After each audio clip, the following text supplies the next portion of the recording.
નમસ્કાર વિદ્યાર્થી મિત્રો, મારું નામ છે કુણાલ બોચિયા. સ્વાગત કરું છું બધાનું આપણી એપ્લિકેશન પાટિયા ઉપર. કોમ્પ્યુટરની શરૂઆત કરીએ છીએ આપણે આ લેક્ચરથી. આપણો આ લેક્ચર કોમ્પ્યુટરનો ફર્સ્ટ લેક્ચર હશે. સંપૂર્ણ કોમ્પ્યુટરનો સિલેબસ આપણે કવર કરાવશું કે જે કોમ્પિટિટિવ એક્ઝામ માટે કામનો છે.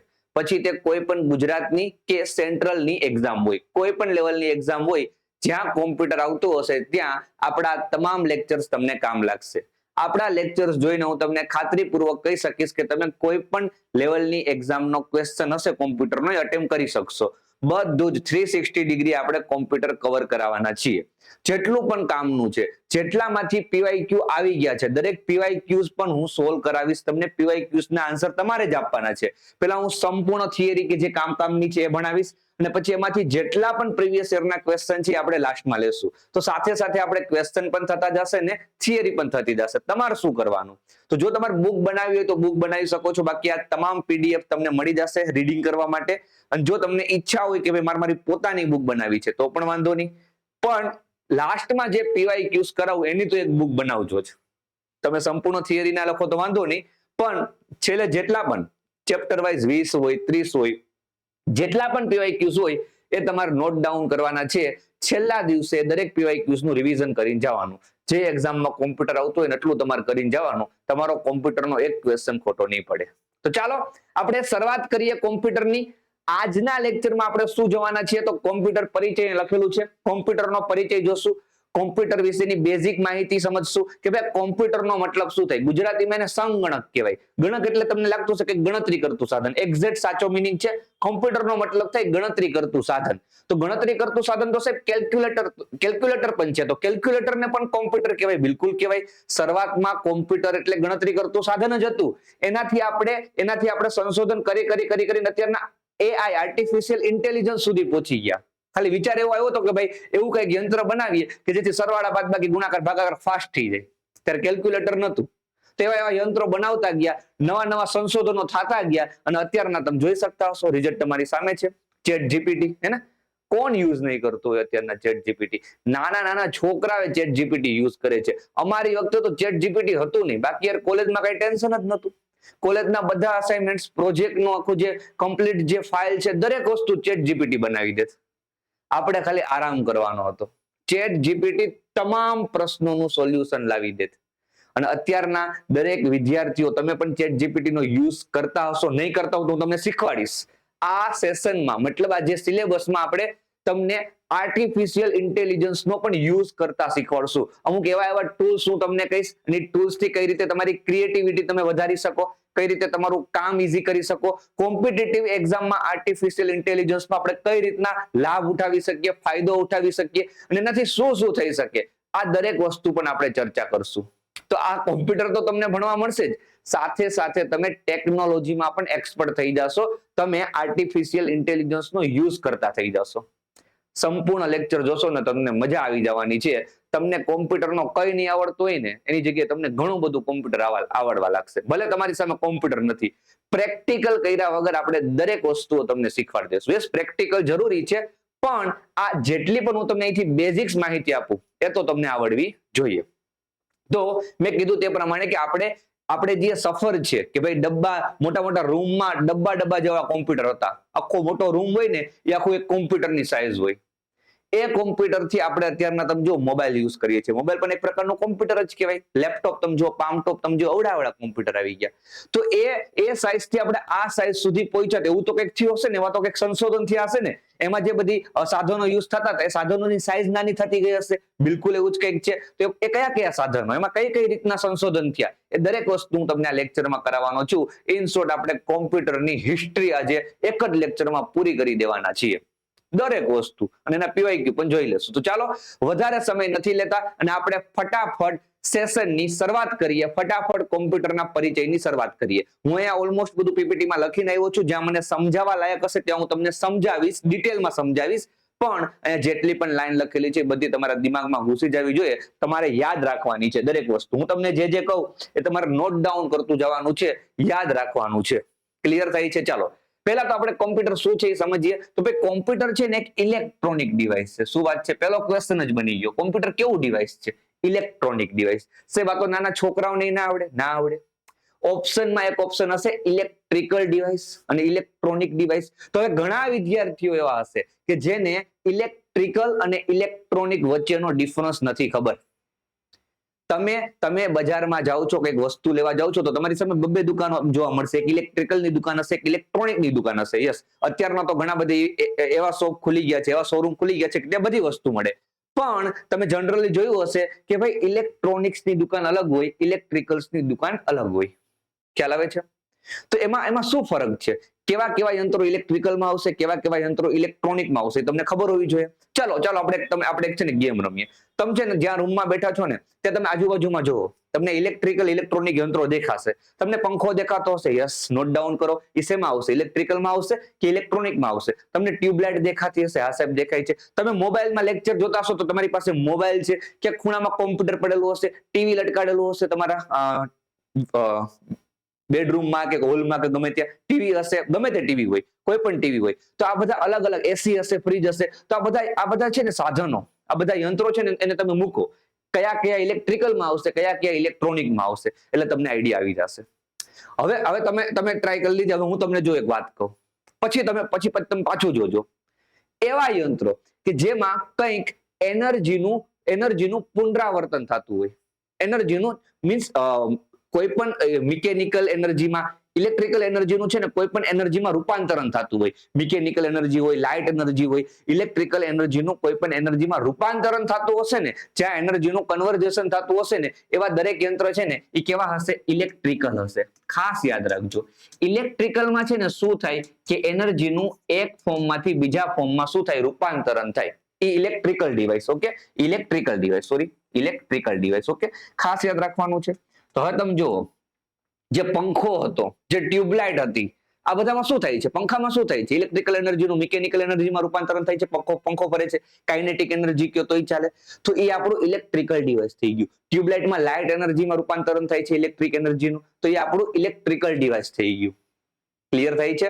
ફ્રીજ ઇલેક્ટ્રિકલ થઈ ગયું, એસી ઇલેક્ટ્રિકલ થઈ ગયું. હવે જ્યારે ટીવી, મોબાઈલ, કોમ્પ્યુટર, આ બધા ઇલેક્ટ્રોનિક ડિવાઇસ થઈ ગયા કે જ્યાં કોઈ એનર્જીનું કન્વર્ઝેશન નથી થતું. જ્યાં તમને એવું લાગે કે ને કે અંદર મશીનની અંદર છે ને કંઈક ચિપ્સ આવશે, એમાં તમને ખબર પડશે સાવ શુદ્ધ ભાષા ચિપમાં શું હોય આપણે આગળ સમજીએ. પણ કંઈક ચિપ તમને આમ એવું લાગતું હોય કે આની અંદર કંઈક ચિપ હશે, એ બધા ઇલેક્ટ્રોનિક ડિવાઇસ. ક્લિયર થાય છે? તો મોબાઈલની અંદર ચિપ હોય, કોમ્પ્યુટરની અંદર ચિપ હોય, ટીવીની અંદર ચિપ હોય, તો આ બધા ઇલેક્ટ્રોનિક ડિવાઇસ. તો આપણું કોમ્પ્યુટર છે ને એક ઇલેક્ટ્રોનિક ડિવાઇસ છે, ઇલેક્ટ્રિકલ ડિવાઇસ નથી. તો કદાચ એવો સિમ્પલ ક્વેશ્ચન પૂછાય ને તો તમે ઇલેક્ટ્રિકલ ટીક કરીને નહીં આવતા, અને તમને આ બંને વચ્ચેનો ડિફરન્સ ખબર હોવી જોઈએ. આગળ વધશું કે ભાઈ કોમ્પ્યુટર મેં કીધું તે પ્રમાણે કે ભાઈ એનો મતલબ શું થાય? તો ભાઈ ગણતરી કરવી. ઓકે, કોમ્પ્યુટરનો સિમ્પલ મતલબ શું થાય? ગણતરી કરવી. એને ગુજરાતીમાં શું કહેવાય? સંગણક કહેવાય. પણ તમને આવો પ્રશ્ન પૂછે કે ભાઈ કોમ્પ્યુટર કઈ ભાષાનો શબ્દ છે? ઇંગ્લિશ નહીં, કોમ્પ્યુટર ગ્રીક ભાષાનો શબ્દ છે. ગ્રીકની જગ્યાએ લેટિન લખેલું હોય તો પણ આપણે ના ન કહી શકીએ. લેટિન ને ગ્રીક બંને સેમ વસ્તુ છે. તો ભાઈ કોમ્પ્યુટર આપણો ગ્રીક ભાષાનો, લેટિન ભાષાનો શબ્દ છે. ક્લિયર થાય છે? ચલો આગળ વધશું. કોમ્પ્યુટરની શોધનો મૂળ હેતુ શું હતો? તો ભાઈ ઝડપી ગણતરી. કોઈએ નહોતું વિચાર્યું કે ભાઈ આગળ જતા કોમ્પ્યુટર કંઈક આવું બનશે. ત્યારે એવો વિચાર આવ્યો કે ભાઈ એવું કઈક યંત્ર બનાવી કે જેનાથી ગણતરી છે ને ફટાફટ થઈ જાય. હવે ત્યારે પણ ધંધા ચાલતા હશે, બિઝનેસ ચાલતા હશે, ત્યારે પણ સરવાળા, ગુણાકાર ને એવું બધું કરવું પડતું હશે. તો ત્યારે તો લોકો પાસે કઈ હતું જ નહીં. હવે આપણા ભારતના ગણિત શાસ્ત્રીઓ તો બહુ તેજ હતા. એ લોકોએ તો વૈદિક મેથ્સ બનાવી લીધું હતું. ફટાફટ ગુણાકાર કરતા, ફટાફટ વર્ક કરતા. પણ દુનિયામાં વૈદિક મેથ્સ નહોતું. દુનિયાવાળા શું કરતા હતા કે યંત્ર બનાવીએ. બાકી એ લોકોને થોડું વૈદિક મેથ્સ આવડતું હતું. એ લોકો થોડા શોર્ટકટ થી ગુણાકાર કરી શકતા હતા. તો એ લોકોએ યંત્ર બનાવવાની શરૂઆત કરી. એ લોકોએ છે ને યંત્ર બનાવ્યા, યંત્રથી ગણતરીઓ શોર્ટ કરવાની ટ્રાય કરી. તો જોઈએ આપણે, ચાલો કેવા કેવા યંત્ર બને છે. તો સૌપ્રથમ ગણતરી કરતું યંત્ર કયું બનાવ્યું? હતું? આખો ઇતિહાસ આપણે સમજવાના છીએ. સૌપ્રથમ ગણતરી કરતું યંત્ર આ બનાવ્યું હતું. દેખાય છે તમને? આની ઉપર જે વર્ષ લખ્યા છે ને એને ઇગ્નોર કરજો. વર્ષ યાદ રાખવાની કોઈ જરૂર નથી. જસ્ટ ટાઈમલાઈન સમજવા માટે વર્ષ લખેલા હોય કે ભાઈ આ વર્ષથી આમ શરૂઆત થઈ છે, આ વર્ષે આવું થયું, આ વર્ષે આવું થયું. બાકી વર્ષ એક્ઝામમાં પૂછાય નહીં. તો સૌ પ્રથમ ગણતરી કરતું કોઈ યંત્ર હોય ને તો એ આ છે. સૌ પ્રથમ ગણતરી કરતું યંત્ર. સાહેબ આ શું છે? આ તો સાહેબ કંઈક રમકડું લાગે છે. જો ને તમને ન દેખાતું હોય તો આપણે નેક્સ્ટ સ્લાઇડમાં આવી જાય, થોડુંક ઝૂમ કરીને તમને બતાવીએ. જો આ હતું ને એ જ છે સાહેબ, રમકડું છે આ તો. સાહેબ અમે સ્કૂલમાં ભણતા ને અમારા પ્રિન્સિપાલની ઓફિસ હતી ને સાહેબ, ત્યાં પાછળ આ પડેલું હતું. આમ સાહેબ જોતા પણ ક્યારે અમે રહીમાં નથી. અમારા ઘરે આવું નતું લઈ દીધું, પણ સાહેબ આવું કે રમકડું સ્કૂલમાં જોયેલું છે. તો ભાઈ આ રમકડું નથી, આ શું છે? આ છે અબાકસ. તમે એને એબેક્સ પણ કહી શકો. આ અબાકસ શું કરતું? તો આ અબાકસ ગણતરી કરતું સૌ પ્રથમ સાધન જો દુનિયામાં કોઈ બન્યું હોય ને તો એ અબાકસ છે. પહેલું વહેલું મેં કીધું તેમ આપણા ઋષિ મુનિઓ છે ને પાટિયા બેસાડી દેતા, ટ્રીકુ બેસાડી દેતા, ગુણાકાર કરવાની, વર્ક કરવાની ને. પણ ચીના શું કે આપણે કઈક યંત્ર બનાવીએ, ટ્રીકુ બીકુ નહીં, આપણે કઈક યંત્ર બનાવીએ, આપણે કઈ કરવું જ નથી ને, કામ યંત્ર કરશે. તો એ લોકોએ અબાકસ બનાવ્યું. તો કોને બનાવ્યું? ચીનમાં બન્યું, ચીન વાળાએ બનાવ્યું. ઓકે, તો શોધ ક્યાં થઈ? ચીનમાં થઈ. સૌ પ્રથમ ગણતરી કરતું સાધન છે. આ ક્વેશ્ચન પૂછાઈ ગયેલો છે, યાદ રાખવું પડે તમારે. ઓકે, શું હોય અબાકસમાં? તો એક ફ્રેમમાં જોડેલા તાર પર 10 મણકાઓ જોડાયેલા હોય, મતલબ તાર હોય એમાં અલગ અલગ શું કે મણકાઓ હોય અલગ અલગ સંખ્યામાં, અને મણકાઓને સેટ કરીને કઈક ગણતરી કરવાની હોય સરવાળાના અંતે. યુઝ કરતા તો મને નથી આવડતો, હું તમારી જેવો જ છું. મેં આમ સ્કૂલમાં છે રાખેલું જોયું હતું, ક્યાંક આમ કોકની ઓફિસમાં આમ રાખેલું જોયેલું છે. આનો યુઝ કરતા તો મને નતો આવડતો, એ જમાનાના લોકોને આવડતો હશે કે કઈ રીતના આમાંથી સરવાળા બાદબાકીને કરવું. ઓકે, પણ આપણે એમાં કોઈ પડવાની જરૂર નથી. આ અબાકસ બનાવનાર વ્યક્તિને તમારે યાદ રાખવા હોય તો યાદ રાખી શકો છો. એમનું નામ છે ટીમ ક્રેનર, જેને આપણે ફાધર ઓફ અબાકસ પણ કહેવાય. ક્યારેય પૂછાણું નથી, પણ તમે યાદ રાખી શકો છો. પણ એટલું ખાસ યાદ રાખજો કે ભાઈ સૌ પ્રથમ યંત્ર કોઈ હોય ગણતરી કરતું તો એ છે આપણું અબાકસ. ઓકે, આગળ વધશું. હવે કીધું તે પ્રમાણે રેસ શરૂ થઈ ગઈ છે, ગણતરી કરતા સાધનો બનવા માંડ્યા છે. હવે બધાની ટ્રાય એવી જ હશે કે ભાઈ અમે કંઈક બનાવીએ. તો પછી કયું બન્યું? તો પછી બન્યું નેપિયર બોન્સ. કોના દ્વારા? તો ભાઈ જ્હોન નેપિયર. સાહેબ આ બોન્સ ક્યાંથી આવ્યું? આ ભાઈનું નામ તો જ્હોન નેપિયર છે. તો સાહેબ આ બોન્સ શું છે? બોન્સ એટલે હાડકા. તો કેમ અહીંયા હાડકાનું નામ લખેલું છે, કેમ અહીંયા બોન્સ લખેલું છે? તો ભાઈ એ જે નેપિયર બોન્સ હતું ને તમને દેખાતું હશે, એ છે ને હાડકાઓની પટ્ટીઓથી બનેલું હતું. મતલબ આજે તમને પટ્ટીઓ દેખાય ને, જો કે આ તો લાકડાનું છે નેપિયર બોન્સ, પણ ખરેખર ત્યારે બન્યું હતું ને કેનાથી બનતું? હાડકાઓથી બનતું. એટલા માટે એનું નામ શું પડ્યું હતું? Napier bones. કોના દ્વારા બનાવવામાં આવ્યું હતું? જ્હોન નેપિયર દ્વારા. ઓકે, શું કરતું? ગુણાકાર કરતું, ભાગાકાર કરતું. ગુણાકાર ભાગાકાર ઇઝીલી થઈ જતા. ઓકે, હાડકામાંથી કાપીને બનાવેલ પટ્ટીનો સમૂહ છે. ઓકે, હવે વિદ્યાર્થીઓને એમ થાય કે સાહેબ આમાં કેમ ગુણાકાર થતા હશે? ખાલી આંકડાઓ લખેલા છે. તો મને છે ને આવું બહુ ગમે. આપણે તો યાર મૂળ ગણિત રીઝનિંગ ના સાહેબ. તો જો તમને બતાવીએ કેમ ગુણાકાર થાય. જેમ કે મારે છે ને આ બગડો ને તગડો એટલે 23, મારે છે ને 23 ગુણ્યા કેટલા કરી દઉં? 23 ગુણ્યા 7 કરી દઉં. 23 ગુણ્યા 7 કરી દઉં. જોજો એક જ સેકન્ડમાં હમણાં ગુણાકાર. કેટલા તેજ હશે ત્યારના લોકો. તમે જો 23 ગુણ્યા 7 એટલે આટલું થાય. હવે તમે જો તમારે છે ને ક્રોસમાં તમારે આંકડા જોડવાના. અહીંયા 1 છે, અહીંયા 4 2 છે ને અહીંયા 1 છે. તો પાછળ 1 થી શરૂઆત કરો, 1 લખો, 4 ને 2 6 લખો, અને આગળનો એકડો એમ નામ લખી નાખો. આ જવાબ છે. કરી લ્યો તમે, કેલ્ક્યુલેટરમાં કરો, તમારે ટાઈમ લાગશે. 3 ડિજિટ નો કરો, 2 ડિજિટ નો કરો, ગમે તે કરો સાહેબ, હજુ એક થઈ જાય. જો આ તમારે નથી શીખવાનું, આ તો ખાલી તમને જસ્ટ નેપિયર બોન્સ શું હતું ત્યારે લોકોએ કેવું દિમાગ ચલાવ્યું હતું એ લેવલ પર લઈ જાઉં છું. ઓકે સાહેબ, મારે કરવા છે સાહેબ 67 ગુણ્યા 8 થઈ જાય. થોડું મોટું લે, ચાલો 67 ગુણ્યા 8, 67 ક્યાં છે યાર? 67 ગુણ્યા 8. તો જો ઓલા 6 તો એમ આવી જશે, બરાબર. પછી છે 8 5, 8 ને 5 13, 13 નો તગડો વધી 1. પછી છે 4 ને 2, 4 ને 2 6, 6 ને 1 7, 736. પતી ગયો ગુણાકાર. એટલે નેપિયર બોન્સ સામે રાખવાનું, પણ ધડાધડી ગુણાકાર કરવાનો. તો આ લોકો શું કરતા? ગુણાકાર ભાગાકાર કરવાનું હોય તો નેપિયર બોન્સ ભેગું રાખતા. જેમ કેમ આપણે કેમ કેલ્ક્યુલેટર લઈ જતા સ્કૂલમાં, એમ ત્યારે બની શકે કે છોકરાઓ નેપિયર બોન્સ લઈ જતા હશે બેગમાં નાખીને. સમજ પડે છે? એક્ઝામમાં ગુણાકાર પૂછાણો, નેપિયર બોન્સ સામે છે, ટક ટક ટક ટક ટક લખી નાખો. આપણે કેમ આમ ચાપુ દબાવીને ગુણાકાર કરતા, ભાગાકાર કરતા, એમ ત્યારે નેપિયર બોન્સ થી થતો હશે. ક્લિયર થાય છે? તો નેપિયર બોન્સ ખાસ યાદ રાખજો. જ્હોન નેપિયર, બરાબર, ગુણાકાર ભાગાકાર કરતું. એબેક્સ પછી બન્યું. પછી સ્લાઇડ રૂલ બન્યું. સ્લાઇડ રૂલ પણ તમે જો શું છે? આવી કઈક પટ્ટીઓ હશે, પટ્ટીઓમાં તમારે આમ સેટ કરીને કરવાનું, બરાબર. શું કરતું? આ પણ ગુણાકાર કરતું, ભાગાકાર કરતું, બરાબર. વિલિયમ ઓટ્રીડ દ્વારા બનાવવામાં આવ્યું. વિલિયમ ઓટ્રીડ નામના અંગ્રેજી ગણિતશાસ્ત્રીએ બનાવ્યું 1620. અગેન કહું છું, વર્ષ કોઈ કામના નથી. ઓકે, તેની મદદથી પટ્ટીઓને સરકાવીને ગુણાકાર ભાગાકાર તેમજ વધારે જટિલ ગણતરીઓ પણ સહેલાઈથી ઝડપથી અને ચોકસાઈથી કરી શકાય છે. મતલબ કે ભાઈ નેપિયર બોન્સ જેવું જ પણ થોડુંક એડવાન્સમાં એને એડવાન્સ ફીચર એડ કર્યા. ક્લિયર થાય છે? તો હવે વિદ્યાર્થીઓને કેવું કે ભાઈ ત્યારના વિદ્યાર્થીઓ હશે ને અવડું નેપિયર બોન્સ લઈ જાવ, અવડું પાટીઓ લઈ જાવ, એની કરતા હવે સ્લાઇડ રૂલ લઈ જાય, ખિસ્સામાં નાખીને ગુણાકાર ભાગાકાર થઈ જાય. હવે આમાં તમને નહીં શીખવાડે કેમ ગુણાકાર ભાગાકાર થાય, પણ એક સરસ મજાની બીજી તમને વાત કહું.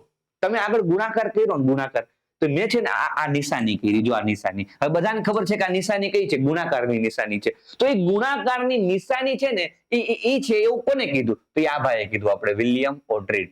મલ્ટીપ્લિકેશનની સાઇન છે ને આપણે આ ભાઈએ આપી, એમનું નામ છે વિલિયમ ઓટ્રીડ. ગુણાકારની નિશાનીના શોધક કહેવાય એને. મતલબ એને કીધું કે આને છે ને આપણે ગુણાકાર કહેશું આજથી. ત્યારથી બધા કહેવા માંડ્યા કે ઓકે બરાબર છે, આ ગુણાકાર. ક્લિયર થાય છે? ચાલો આગળ વધશું. સ્લાઇડ રૂલ પછી હવે તમે જોવું છો એક વસ્તુ, એબેક્સ જોયું, તમે નેપિયર બોન્સ જોયું, તમે સ્લાઇડ રૂલ જોયું. એમાં ક્યાંક ને ક્યાંક આપણે હાથેથી જ આમ કંઈક બધું સેટ કરવું પડે, હાથેથી જ આપણે આમ જોવું પડે. મતલબ બેઝિક ગણતરી તો આપણે કરવી જ પડે છે આ બધામાં. ઓકે, ક્યાંક ને ક્યાંક આપણે આપણું એનર્જી તો વેસ્ટ કરીએ છીએ. હજુ કઈ ઓટોમેશન ઉપર આપણે નથી ગયા. ઓટોમેશન ઉપર કે ભાઈ ઓટોમેટિક ગણતરી થઈ જાય, આપણે ખાલી નાખવાના નંબર. હજી એવું કઈ નથી બન્યું, પણ એ હવે બનશે. હવે ઓટોમેશન થશે. બરાબર? ઓટોમેશન સૌપ્રથમ જો કોઈ કર્યું હોય તો એ છે પાસ્કેલાઇનમાં કર્યું, અને વ્યક્તિનું નામ તમારે ખાસ યાદ રાખવાનું છે, બ્લેઝ પાસ્કલ.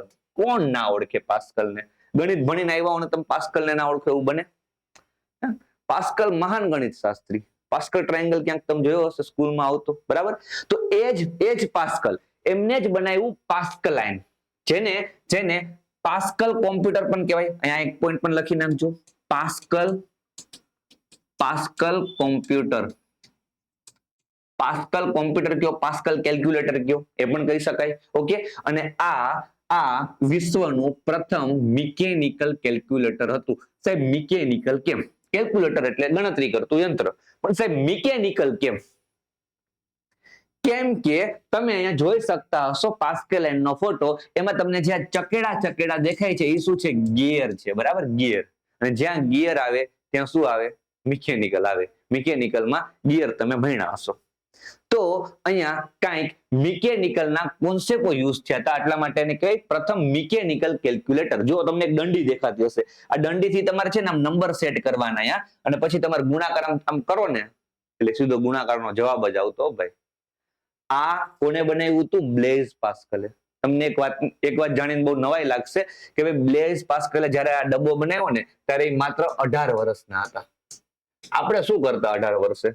આપણે ખબર ના પડતી શું કરવું એ આગળ. અને ત્યારે બ્લેઝ પાસ્કલે આ પાસ્કલાઇન બનાવી દીધું, અને જે વિશ્વનું પહેલું કેલ્ક્યુલેટર હતું, મિકેનિકલ કેલ્ક્યુલેટર, કે જે ઓટોમેટિક ગણતરી કરતું, ઓટોમેટિક ગણતરી કરી દેતું. ઓકે, પણ માત્ર શું કરતું?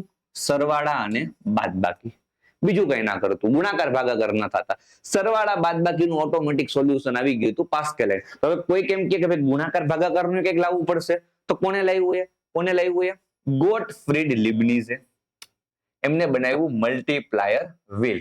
ખાસ આ ભાઈને ખાસ યાદ રાખજો, ગોટફ્રીડ લીબનીઝ. બરાબર? ક્યાંય પૂછાણા નથી પણ પૂછાઈ શકે ને એવા ભાઈ છે ગોટફ્રીડ લીબનીઝ. ઓકે, ગોટફ્રીડ લીબનીઝ દ્વારા પાસ્કેલાઇનમાં સુધારા કરીને મલ્ટીપ્લાયર વ્હીલ બનાવ્યું. હવે એ એમ કે છે કે સરવાળા બાદબાકી તો પાસ્કેલાઇનમાં થતા જ, પણ હવે મલ્ટીપ્લાયર વ્હીલમાં ગુણાકારે થશે ને ભાગાકારે થશે ને વર્ગમૂળે થશે. બોલો હવે કઈ બધું કરી દેશું. આ પણ મિકેનિકલ કોન્સેપ્ટ થી ચાલતું. ઓકે, મને પેલું ના કહેવાય પણ હતું તો આ પણ શું? મિકેનિકલ જ. આ પણ મિકેનિકલ કેલ્ક્યુલેટર જ કહેવાય, એક પ્રકારનું મિકેનિકલ કોમ્પ્યુટર જ કહેવાય. ઓકે, મલ્ટીપ્લાયર વ્હીલ ને સ્ટેપ રેકનર મશીન પણ કહેવાય છે. આ પણ યાદ રાખી શકો તમે. હવે મેં કીધું તે પ્રમાણે કે ભાઈ ગોટફ્રીડ લીબનીઝ આપણી માટે કામના છે, કેમ કે એમના દ્વારા જ બાયનરી અંક છે એ શોધવામાં આવેલા. બાયનરી અંક એટલે 0 અને 1. બાયનરી નંબર સિસ્ટમ તમને ખબર હશે. જ્યારે આપણે કોમ્પ્યુટર ભણતા હોઈએ ત્યારે બાયનરી નંબર સિસ્ટમ ભણવાની હોય.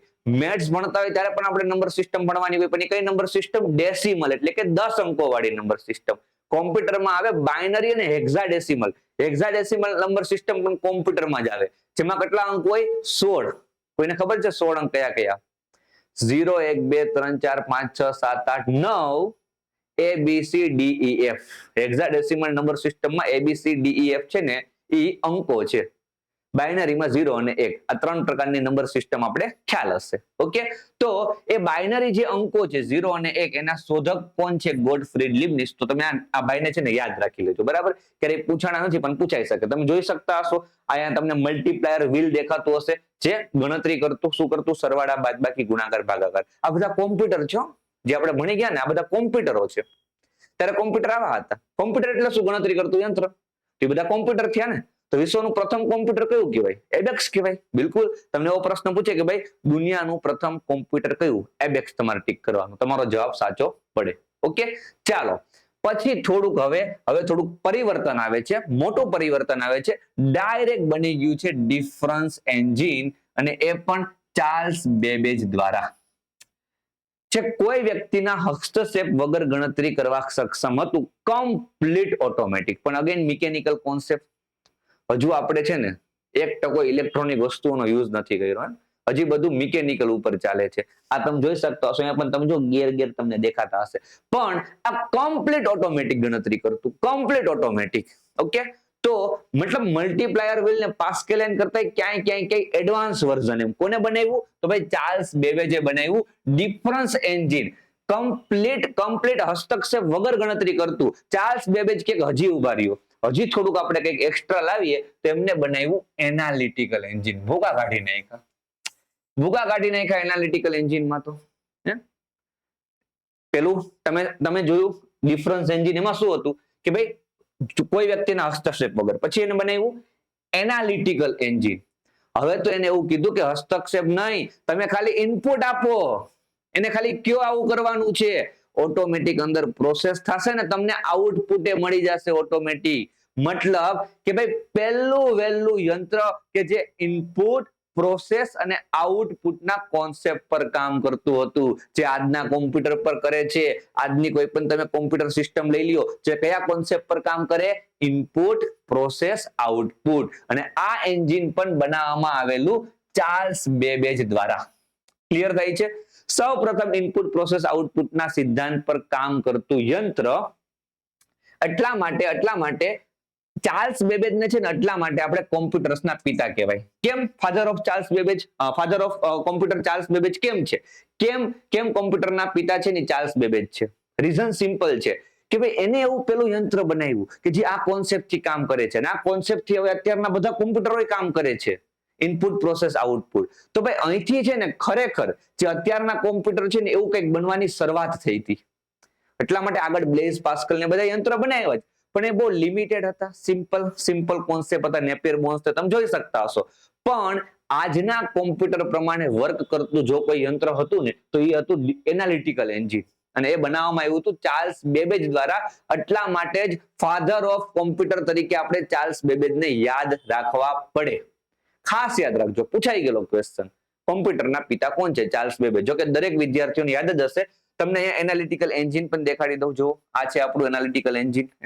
બહુ મોટી સાઈઝનું છે. તમને નાનું દેખાતું હશે પણ બહુ મોટી સાઈઝનું, આખું રૂમ ભરાઈ જાય એવડું મોટું હતું એનાલિટિકલ એન્જિન. હજી મ્યુઝિયમમાં રાખેલું છે ને, તમારે જોવું હોય તો જોઈ શકો. જ્યાં મ્યુઝિયમમાં રાખેલું છે ત્યાં જઈને તો તમે જોવો ને, કમ્પ્લીટ મિકેનિકલ.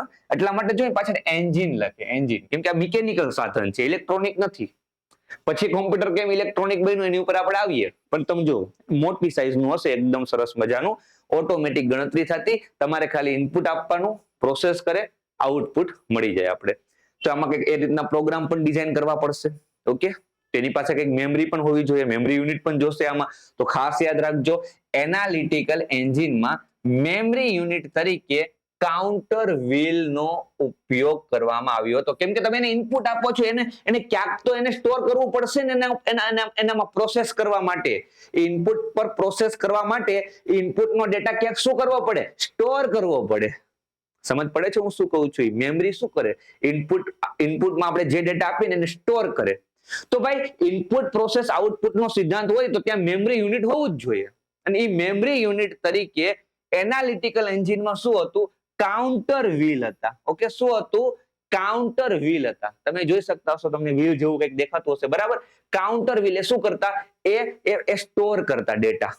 મેમરી યુનિટ તમે કહી શકો. ઓકે, તો ખાસ યાદ રાખજો કે ભાઈ એનાલિટિકલ એન્જિનમાં મેમરી યુનિટ હતું કાઉન્ટર વ્હીલ. ક્લિયર થઈ છે? ચાલો, તો આ બહુ ઇમ્પોર્ટન્ટ સ્લાઇડ છે, આમાંથી પ્રશ્ન પૂછાઈ શકે આવનારી એક્ઝામોમાં પણ. ઓકે, ડિફરન્સ એન્જિન અને પછી એનાલિટિકલ એન્જિન બંને કોને બનાવ્યા? તો ભાઈ ચાર્લ્સ બેબેજ. ક્લિયર થાય છે? ફાધર ઓફ કોમ્પ્યુટર પૂછાય તો ચાર્લ્સ બેબેજ. હવે અત્યાર સુધી તમે ભણ્યા બધા કોણ આવ્યા? જેન્સ, નેપિયર બોન્સ ને તમે જો જોન નેપિયર ને ગોટફ્રીડ લીબનીઝ ને ટીમ ક્રેનર ને ચાર્લ્સ બેબેજ ને ક્યાંય લેડીઝ છે? નહીં, લેડીઝ હવે આવે છે. કોણ?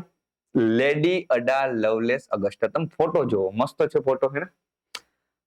આ બેન લેડી અડા લવલેસ અગસ્ટા જેમને સૌ પ્રથમ કોમ્પ્યુટર પ્રોગ્રામ બનાવ્યો. મેં કીધું ને કે ઇનપુટ માટે આપણે કંઈક પ્રોગ્રામ બનાવવો પડે, ઇનપુટ આપવું પડે. મતલબ ઇનપુટ ઉપર વર્ક કઈ રીતના કરશે એવો પ્રોગ્રામ બનાવવો પડે ને. એને ખબર કેમ પડશે કે આ ઇનપુટ ઉપર શું કામ કરવાનું છે? તેની માટે શું બનાવવો પડે? પ્રોગ્રામ બનાવવો પડે. સમજ પડે છે? આજના કોમ્પ્યુટરમાં શું એક પ્રોગ્રામ બનાવેલા હોય, એને ખબર હોય કે આવું ઇનપુટ હોય તો આવું કામ કરવાનું.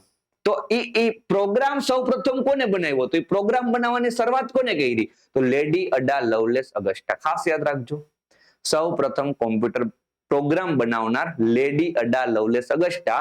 અને આ શું કહેવાય બદલ તેમને શું કહેવાય? Mother of computer. Mother of computer. ઘણા મધર ઓફ કોમ્પ્યુટર કીધું તો એવું થતું હશે કે સાહેબ ફાધર ચાર્લ્સ બેબેજ, મધર આ લેડી અડા લવલેસ અગસ્ટા, તો સાહેબ કાંઈક તો હશે ને બંને વચ્ચે સંબંધ. નહીં, તમે જે વિચારો છો ને એ સંબંધ નથી. સંબંધ તો છે પણ એવો નથી. ખાસ યાદ રાખવું તો તમે યાદ રાખી શકો કે કામનું નથી, પણ સ્ટોરી તમને કહી દઉં કે ભાઈ ખરેખર છે ને લેડી અડા લવલેસ અગસ્ટા છે ને એ ચાર્લ્સ બેબેજના શું હતા? સ્ટુડન્ટ હતા. ચાર્લ્સ બેબેજે ડિફરન્સ એન્જિન, એનાલિટિકલ એન્જિન બનાવ્યું ત્યારે એમના સ્ટુડન્ટ કોણ હતા? Lady Ada Lovelace Augusta. તો એ જે એનાલિટિકલ એન્જિન હમણાં આપણે આગળની સ્લાઇડમાં ભણ્યું, એ એનાલિટિકલ એન્જિન માટેનો જ પ્રોગ્રામ કોને બનાવ્યો હતો? આ બેને બનાવ્યો હતો. એટલા માટે આ બેનને શું કીધું? મધર ઓફ કોમ્પ્યુટર કીધું. હે ને? કહી શકો તમે મધર ઓફ કોમ્પ્યુટર. ક્યારેય પૂછાણું નથી, પણ એ પૂછાઈ જાય તો તમે 100% ટીક કરી શકો. એનાલિટિકલ એન્જિન માટેનો પ્રથમ પ્રોગ્રામ બનાવ્યો હતો. બરાબર? Analytic engine. ક્લિયર થાય છે? એનાલિટિક એન્જિનનો પ્રથમ પ્રોગ્રામ બનાવનાર કોણ? તો યાદ રાખી શકો છો લેડી અડા લવલેસ અગસ્ટા. ચાલો આગળ વધશું. હવે આપણે જોવાના છીએ પંચ કાર્ડ. પંચ કાર્ડ શું છે? પંચ કાર્ડ શું છે? પંચ કાર્ડ શું છે આપણે પછી સમજીએ. પેલા શોધ કોને કરી? તો હર્મન હોલરીથ. બરાબર? હર્મન હોલરીથને આપણે ખાસ યાદ રાખવાના છે, કેમ કે હર્મન હોલરીથ ભાઈએ બીજું બે પણ કામ કરેલું છે. એક તો એમને ટેબ્યુલેટિંગ મશીન બનાવ્યું અને એક એમને આઈબીએમ ક્યાંક તમે સાંભળેલું હશે, ક્યાંક જોયેલું હશે, આઈબીએમ કંપનીની સ્થાપના કરી. હવે આપણે સમજીએ પંચ કાર્ડ શું છે. તમે જો અહીંયા તમને દેખાય છે ને પંચ કાર્ડ છે. તમને આ શું કે આની અંદર હોલ દેખાતા હશે. તો પંચ કાર્ડનો ઉપયોગ શું? તો પંચ કાર્ડનો ઉપયોગ શું થાય કે ભાઈ ડેટા છે ને સ્ટોર કરવા માટે થાય. ડેટા શું કરવા માટે થાય? સ્ટોર કરવા માટે થાય પંચ કાર્ડનો ઉપયોગ. બરાબર? યુએસએ માં ફર્સ્ટ ટાઈમ વસ્તી ગણતરી કરવામાં આવી હતી ને ત્યારે પણ પંચ કાર્ડનો ઉપયોગ કરવામાં આવેલો. બરાબર? તો આવું કંઈક પંચ કાર્ડ હશે. આપણે નહીં જોઈએ કે આનો ઉપયોગ કઈ રીતના શું કરવાનો છે, પણ તમારે યાદ રાખવાનું છે પંચ કાર્ડમાં હર્મન હોલરીથ આવશે. હર્મન હોલરીથે બીજું બે કામ કર્યું. એક એમને બનાવ્યું ટેબ્યુલેટિંગ મશીન અને બીજું આઈબીએમ કંપનીની શરૂઆત કરી. ક્લિયર છે? આ છે આપણું ટેબ્યુલેટિંગ મશીન. તમે જો ટેબ્યુલેટિંગ મશીન તમને છે ને અત્યારના કોમ્પ્યુટર જેવું દેખાતો હશે. ઓલા ડેસ્કટોપ કોમ્પ્યુટર ના હોય કે જે ડેસ્કની ઉપર રાખેલા હોય, તો તમે જો અહીંયા પણ એક ડેસ્ક છે ને એની ઉપર કંઈક છે. બરાબર? તો ભાઈ ટેબ્યુલેટિંગ મશીન છે ને એ પણ તમને કોમ્પ્યુટર જેવું દેખાતું હશે. તો તમને પૂછાઈ જાય કે ભાઈ ટેબ્યુલેટિંગ મશીન છે ને કોના દ્વારા બનાવવામાં આવ્યું? હર્મન હોલરીથ.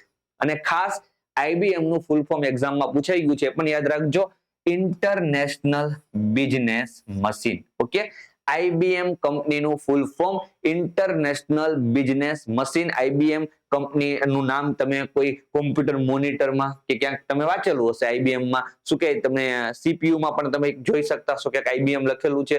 તો આઈબીએમ કંપની આજની તારીખમાં પણ કોમ્પ્યુટરને લગતા ઘણા ઇન્સ્ટ્રુમેન્ટ બનાવે છે. ક્લિયર થાય છે? ચાલો આગળ વધશું. હવે આપણે જોવાના છીએ કમ્પ્યુટરની પેઢીઓ. ટોટલ 5 પેઢી છે. આ 5 પેઢીમાં ધીમે ધીમે શું ચેન્જીસ આવ્યા આપણે જોશું. કેમ આપણે આને બીજી પેઢી કહીએ, કેમ પ્રથમ પેઢી કહીએ? કેમ કે પ્રથમ પેઢીમાં એક વસ્તુ કોમન હશે કે ભાઈ આના ઉપયોગથી બધી કોમ્પ્યુટર બનતા હશે. પછી એવી કંઈક શોધ થઈ હશે કે જેનાથી કોમ્પ્યુટરમાં કંઈક એકદમ ચેન્જ આવી ગયો હશે, તેને આપણે બીજી પેઢી કીધી હશે. અગેન પછી કંઈક નવું સંશોધન, ત્રીજી પેઢી, અગેન કંઈક નવું સંશોધન, ચોથી પેઢી. એવી રીતના પેઢી પ્રમાણે આપણે કોમ્પ્યુટરને ભણીએ. તો સ્ટાર્ટ આપણે કરશું કોમ્પ્યુટરની પ્રથમ પેઢી. વર્ષ છે કોઈ કામના નથી. ખાલી આ સમયગાળો તમે જોઈ શકતા હશો, 1942 થી 1955 નો સમયગાળો છે ને એ પ્રથમ પેઢીનો. મતલબ ત્યારે આપણી પાસે કોમ્પ્યુટર તો હતા, પણ મોટા મોટા મેં કીધું તેમ આખા રૂમમાં સમય ને એવડા કોમ્પ્યુટર હતા. ઓકે, ચાલો. તો જેટલા પણ પોઈન્ટ લખેલા છે ને એટલા ખાસ યાદ રાખી જ દેવાના. જો કોઈ પણ કોમ્પ્યુટર હોય ને, કોઈ પણ કોમ્પ્યુટર, તો એક તો એમાં છે ને સ્વિચિંગ ડિવાઇસ હોય. શું હોય? Switching device. આ સ્વિચિંગ ડિવાઇસ છે. બીજું એમાં શું હોય? તો બીજું એમાં સ્ટોરેજ ડિવાઇસ હોય. બરાબર, તમારા મોબાઈલમાં ખબર સ્ટોરેજ હોય. ઘણા એમ કે ભાઈ મારો 128 GB નો આઈફોન છે, તારે કેટલો છે? મારો 256 GB છે. આવા મોબાઈલ તમે લેવા જાવ ત્યારે ના હોય સ્ટોરેજ એટલો છે. તો સ્ટોરેજ ડિવાઇસ હોય કંઈક ડેટા સ્ટોર કરવા માટેનું. અને એક હોય સ્વિચિંગ ડિવાઇસ કે જેનાથી આપણો મોબાઈલ છે વર્ક કરે. અને એક પ્રકારનું ઇલેક્ટ્રોનિક ડિવાઇસ હોય. હવે ઇલેક્ટ્રોનિકના કોન્સેપ્ટમાં આપણે અંદર નહીં જઈએ કે ભાઈ કેમ ઈ વર્ક કરે ઈ. ઓકે, પણ એમાં ઇલેક્ટ્રોનના ફ્લોનો યુઝ થાય અને આપણે જે કંઈ પણ ઇનપુટમાં આપ્યો હોય ડેટા અને જે કંઈ પણ પ્રોગ્રામ બનાવ્યો હોય એ ડેટા ઉપર કામ કરે. ઇલેક્ટ્રોનિક ડિવાઇસ દ્વારા કામ થાય. તો એક તમારે સ્વિચિંગ ડિવાઇસ કયું છે એ યાદ રાખવાનું દરેક પેઢીના કોમ્પ્યુટરમાં. એક તમારે યાદ રાખવાનું છે કે ભાઈ સ્ટોરેજ ડિવાઇસ કયું છે. તો ભાઈ પ્રથમ પેઢીના કોમ્પ્યુટરમાં સ્વિચિંગ ડિવાઇસ હતું વેક્યુમ ટ્યુબ અને સ્ટોરેજ ડિવાઇસ હતું મેગ્નેટિક ટેપ. સાહેબ મેગ્નેટિક ટેપ એટલે ઓલી ને સાહેબ ઓલી કેસેટમાં ઓલી કાળી કાળી પટ્ટી આવતી, આપણે આમ શું કઈ ફેરવતા, એ ઓલી કાળી કાળી પટ્ટી છે ને મેગ્નેટિક ટેપ. તો ભાઈ પ્રથમ પેઢીના કોમ્પ્યુટરમાં મેગ્નેટિક ટેપનો ઉપયોગ થતો હતો ડેટા સ્ટોર કરવા માટે. પહેલા આપણે ટીવી શું કહે પેલા આપણે જે મૂવી ને સોંગ ને બધા સાંભળતા એ એમાં પટ્ટીમાં જ ડેટા સ્ટોર કરીને આવતો. પછી પટ્ટી આમ ફરતી ને ગીત વાગતા. યાદ છે એ જમાનો? તમને કદાચ યાદ હોય, તમારા પપ્પાને પૂછજો, તમને એમને ખબર હશે. એમને છે ને એવી કેસેટ જોયેલી હશે. એવી ચોરસ કેસેટ આવતી, આમ કાળી કાળી પટ્ટી વીંટાળેલી હોય. છોકરાઓ શું કરતા, પછી એ કેસેટ બગડી જાય પછી કાળી પટ્ટીની પતંગની પૂંછડી બનાવતા. એ પટ્ટીની વાત કરું છું. ક્લિયર થાય છે? ચાલો, તો પ્રથમ પેઢીમાં વેક્યુમ ટ્યુબ યાદ રાખશું, મેગ્નેટિક ટેપ યાદ રાખશું, પંચ કાર્ડ આપણે ઓલરેડી જોઈ ગયા. પંચ કાર્ડનો ઉપયોગ પણ પ્રથમ પેઢીમાં થયો હતો. ઓકે, પ્રથમ પેઢીના કોમ્પ્યુટરની ઝડપ આપણે યાદ રાખશું મિલી સેકન્ડ. પ્રથમ પેઢીના કોમ્પ્યુટરમાં કઈ ભાષાનો ઉપયોગ થતો? તો મસીની ભાષા, બાઇનરી લેંગ્વેજ જેને કહેવાય. અને આ થોડાક એક્ઝામ્પલ છે, એક્ઝામ્પલ ઉપર આપણે પછી આવીએ. સાહેબ તમે બધું કીધું, એક ના કીધું, વેક્યુમ ટ્યુબ શું છે? તો આપણે વેક્યુમ ટ્યુબ વિશે થોડીક ચર્ચા કરીએ. કેમ કે અત્યાર સુધી જે કંઈ પણ થયું, ચાર્લ્સ બેબેજ આવી ગયા, એમને પણ શું કર્યું? મિકેનિકલ યંત્ર જ બનાવ્યું. તો અત્યાર સુધી જે કંઈ પણ થયું શું થયું? મિકેનિકલ ઉપર કામ થયું. ઓકે, આની પહેલા પ્રથમ પેઢીની પહેલાની વાત કરું.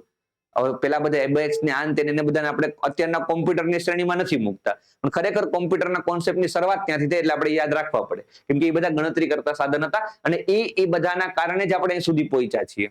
ઓકે, એ બધાની શોધને કારણે જ આગળ બધાને આઈડિયા આવતો કે ભાઈ આવું આવું કંઈક કરતું જ હોય. અને પછી આપણે પ્રથમ પેઢીમાં આપણે વેક્યુમ ટ્યુબ સુધી પહોંચ્યા છીએ. તો વેક્યુમ ટ્યુબ છે ને એ પહેલું ઇલેક્ટ્રોનિક ડિવાઇસ હતું. પહેલું ઇલેક્ટ્રોનિક ડિવાઇસ કે જે કોમ્પ્યુટરમાં યુઝ થયું. વેક્યુમ ટ્યુબ થી હવે કોમ્પ્યુટર છે ને એ એક મિકેનિકલ ડિવાઇસ ની એક ઇલેક્ટ્રોનિક ડિવાઇસ બની ગયું. ક્લિયર થાય છે? કેમ કોમ્પ્યુટરને ઇલેક્ટ્રોનિક ડિવાઇસ કહેવાય? કેમ કે એમાં વેક્યુમ ટ્યુબ હતી. વેક્યુમ ટ્યુબની જગ્યાએ હવે જે કંઈ પણ ડિવાઇસીસ આવશે ને બધા ઇલેક્ટ્રોનિક ડિવાઇસીસ આવશે. અને એના કારણે જ અત્યારના કોમ્પ્યુટરની ઝડપો છે ને વધતી ગઈ. સ્ટોરેજમાં પણ આપણે ધીમે ધીમે નવા શું કે યંત્રો આવતા જશે. અત્યારના મેગ્નેટિક ટેપ છે, આગળ તમે જોજો શું આવે. ઓકે, તો હવે ખાલી શું થશે ખબર? સ્વિચિંગ ડિવાઇસ અને જે આપણા સ્ટોરેજ ડિવાઇસ હતા ને એમાં નવા ઇમ્પ્રુવમેન્ટ આવતા જશે. ઝડપ શું થશે? વધતી જશે. મિલી સેકન્ડ છે, આગળ વધશે. બરાબર. ભાષાઓ, એમાં પણ નવી ભાષાઓ શોધાતી જશે, મેળ થતી જશે. તો દરેક પેઢીમાં છે ને દરેક વસ્તુ આ ચેન્જ થયા કરશે ને બધો ડેટા તમારે શું કરવાનો? યાદ રાખવાનો. પ્રથમ પેઢીના કોમ્પ્યુટરના એક્ઝામ્પલ બહુ ઇમ્પોર્ટન્ટ છે. પ્રથમ પેઢી જ બહુ ઇમ્પોર્ટન્ટ છે. આમાંથી ક્વેશ્ચનો બહુ બને. એના એક્ઝામ્પલમાં એની એક ખાસ મોસ્ટ આઈએમપી એક્ઝામ્પલ હોય તો આ. પછી યુનિવેક, આ પણ અગેન મોસ્ટ આઈએમપી. ઈડીસેક, ઈડીવેક, માર્ક 1, આ બધા આઈએમપી. આ 1, 2, 3 ને 4, આ ચારે ચારના પ્રશ્નો આવી ગયા છે, યાદ રાખવું પડે. ચલો પહેલા આપણે વેક્યુમ ટ્યુબ વિશે થોડુંક સમજી લઈએ. વેક્યુમ ટ્યુબ વિશે આની ઉપર આપણે પછી આવીએ. પહેલા વેક્યુમ ટ્યુબ વિશે મારે તમને કેવું છે એટલે તમને ખ્યાલ આવે, પિક્ચર ક્લિયર થાય. શું હતું આ વેક્યુમ ટ્યુબ? તો તમે જુઓ, અહીંયા જે તમને દેખાય છે ને મોટી મોટી ટ્યુબો, આ છે વેક્યુમ ટ્યુબ.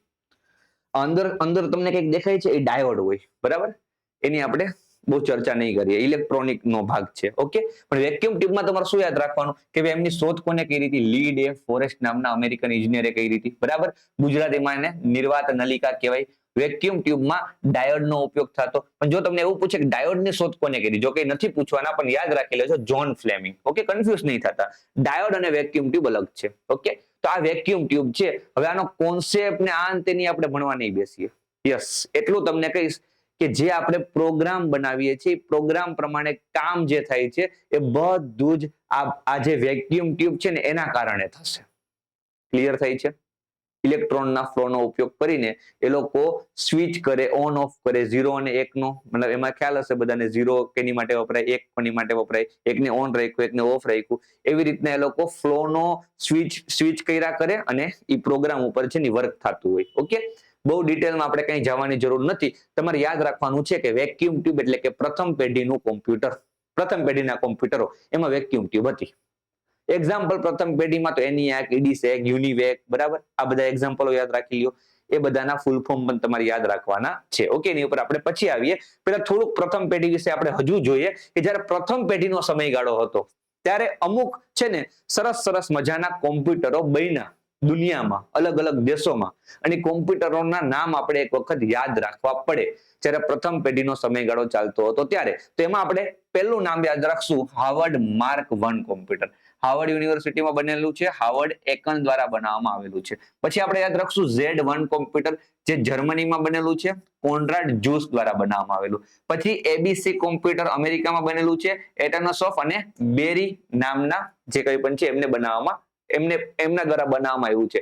એટનોસોફ અને બેરી, જો એમના નામ ઉપરથી જ એ કોમ્પ્યુટરનું નામ હતું ABC. ઓકે, એટનોસોફ બેરી કોમ્પ્યુટર. ઓકે, પછી કોલોસસ કોમ્પ્યુટર જે બ્રિટનનું છે, સિક્રેટ કોડ તોડવા માટે બનાવેલું. અને લાસ્ટમાં ટ્યુરિંગ મશીન જે એલન ટ્યુરિંગે બનાવ્યું હતું, આ પણ બ્રિટનના, જેને ફાધર ઓફ મોડર્ન કોમ્પ્યુટર કહેવાય. ખાસ યાદ રાખશું, Alan Turing, father of the modern computer. ઓળખો છો એલન ટ્યુરિંગને? જો તમારે એલન ટ્યુરિંગને પ્રોપર ઓળખવા હોય ને તો તમારે છે ને એક મૂવી હું તમને સજેસ્ટ કરું, તમારે મૂવી જોવું પડે. એ મૂવીનું નામ છે ધ ઇમિટેશન ગેમ. આ મૂવી છે ને એ એલન ટ્યુરિંગ પર બનેલું છે. બહુ મસ્ત મૂવી. હું તમને છે ને મૂવીનો એક સીન કહું, સરસ મજાનો સીન છે. જ્યારે જર્મની છે ને બ્રિટન પર આક્રમણ કરતું હતું, વર્લ્ડ વોર 2 ચાલતો હતો સમયગાળો, તમે જોઈ શકતા હશો. એ પ્રથમ પેઢી આપણી. ઓકે, પહેલું વિશ્વયુદ્ધ, જર્મની બ્રિટન ઉપર એકદમ આમ કંટ્રોલ કરવાનું હતું, ભૂકા કાઢી નાખ્યા હતા. ક્યાંથી આક્રમણ થઈ જતું હતું બ્રિટન વાળાને ખબર ના પડતી, ગમે ત્યાંથી ઘૂસી જતા, ગમે ત્યારે થઈ જતું હતું. તો બ્રિટન વાળાને છે ને એક છે ને એવું ડિવાઇસ મળ્યું હતું જર્મની વાળાના સૈનિકો પાસેથી. એ ડિવાઇસમાં છે ને કંઈક ને કંઈક સંદેશાઓ આવતા, મેસેજ આવતા જર્મનીથી. પણ એ છે ને કંઈક અલગ જ ભાષામાં આવતા, કંઈક સિક્રેટ ભાષામાં. આપણે કહીએ ને કોડિંગ ડીકોડિંગ, તો એ કોડ કરેલા આવતા. એ કોડ છે ને એ ડીકોડ છે ને ખાલી જર્મનીના સૈનિકો જ કરી શકતા. એમની પાસે એ ડિવાઇસમાં કઈ રીતના એને કરવું એ ખબર હતી, પણ ઇંગ્લેન્ડ વાળા નતા કરી શકતા. એટલે એને એ તો ખબર છે કે જર્મનીમાંથી કંઈક સંદેશા આવે છે, પણ ડીકોડ જ નતા થતા. હવે જો એને ડીકોડ કરતા આવડી ગયું, તેને ખબર પડી જાય નેક્સ્ટ જર્મનીનો પ્લાન આ છે, એટલે એ તરત જ કંઈક એના ઉપર એક્શન લે. ક્લિયર થાય છે? એટલે રોકી શકે એમ જર્મનીને ઘૂસતા એના દેશમાં. તો એ લોકોએ બહુ ટ્રાય કરી, બહુ મૈથા, પણ થયું જ નહીં, કઈ ડીકોડ જ ના થયું. કેમ કે જર્મની પાસે તો કોમ્પ્યુટર બની ગયા હતા, એની પાસે ટેકનોલોજી આવી ગઈ હતી એવી કે જે ડીકોડ કરી શકે, સિક્રેટ કોડ બનાવી શકે, કોડિંગ લેંગ્વેજ બનાવી શકે, એ લેંગ્વેજને ડીકોડ કરી શકે. જર્મની પાસે હતું કોમ્પ્યુટર. તમે જો આ કોમ્પ્યુટર પણ જર્મનીનું જ હતું, Z1. આ સિવાય જર્મની પાસે ટેકનોલોજી હતી, ત્યારે બ્રિટન પાસે નથી એટલી બધી ટેકનોલોજી. તો પછી બ્રિટન વાળાએ શું કર્યું ખબર? બ્રિટન સરકારે ન્યૂઝપેપરમાં છે ને એક પઝલ મૂક્યું અને એવું લખ્યું કે જે આ પઝલ છે ને કંઈક મિનિટ લખી હતી, આટલી મિનિટમાં સોલ્વ કરી દે ને એવા વ્યક્તિની જરૂર છે.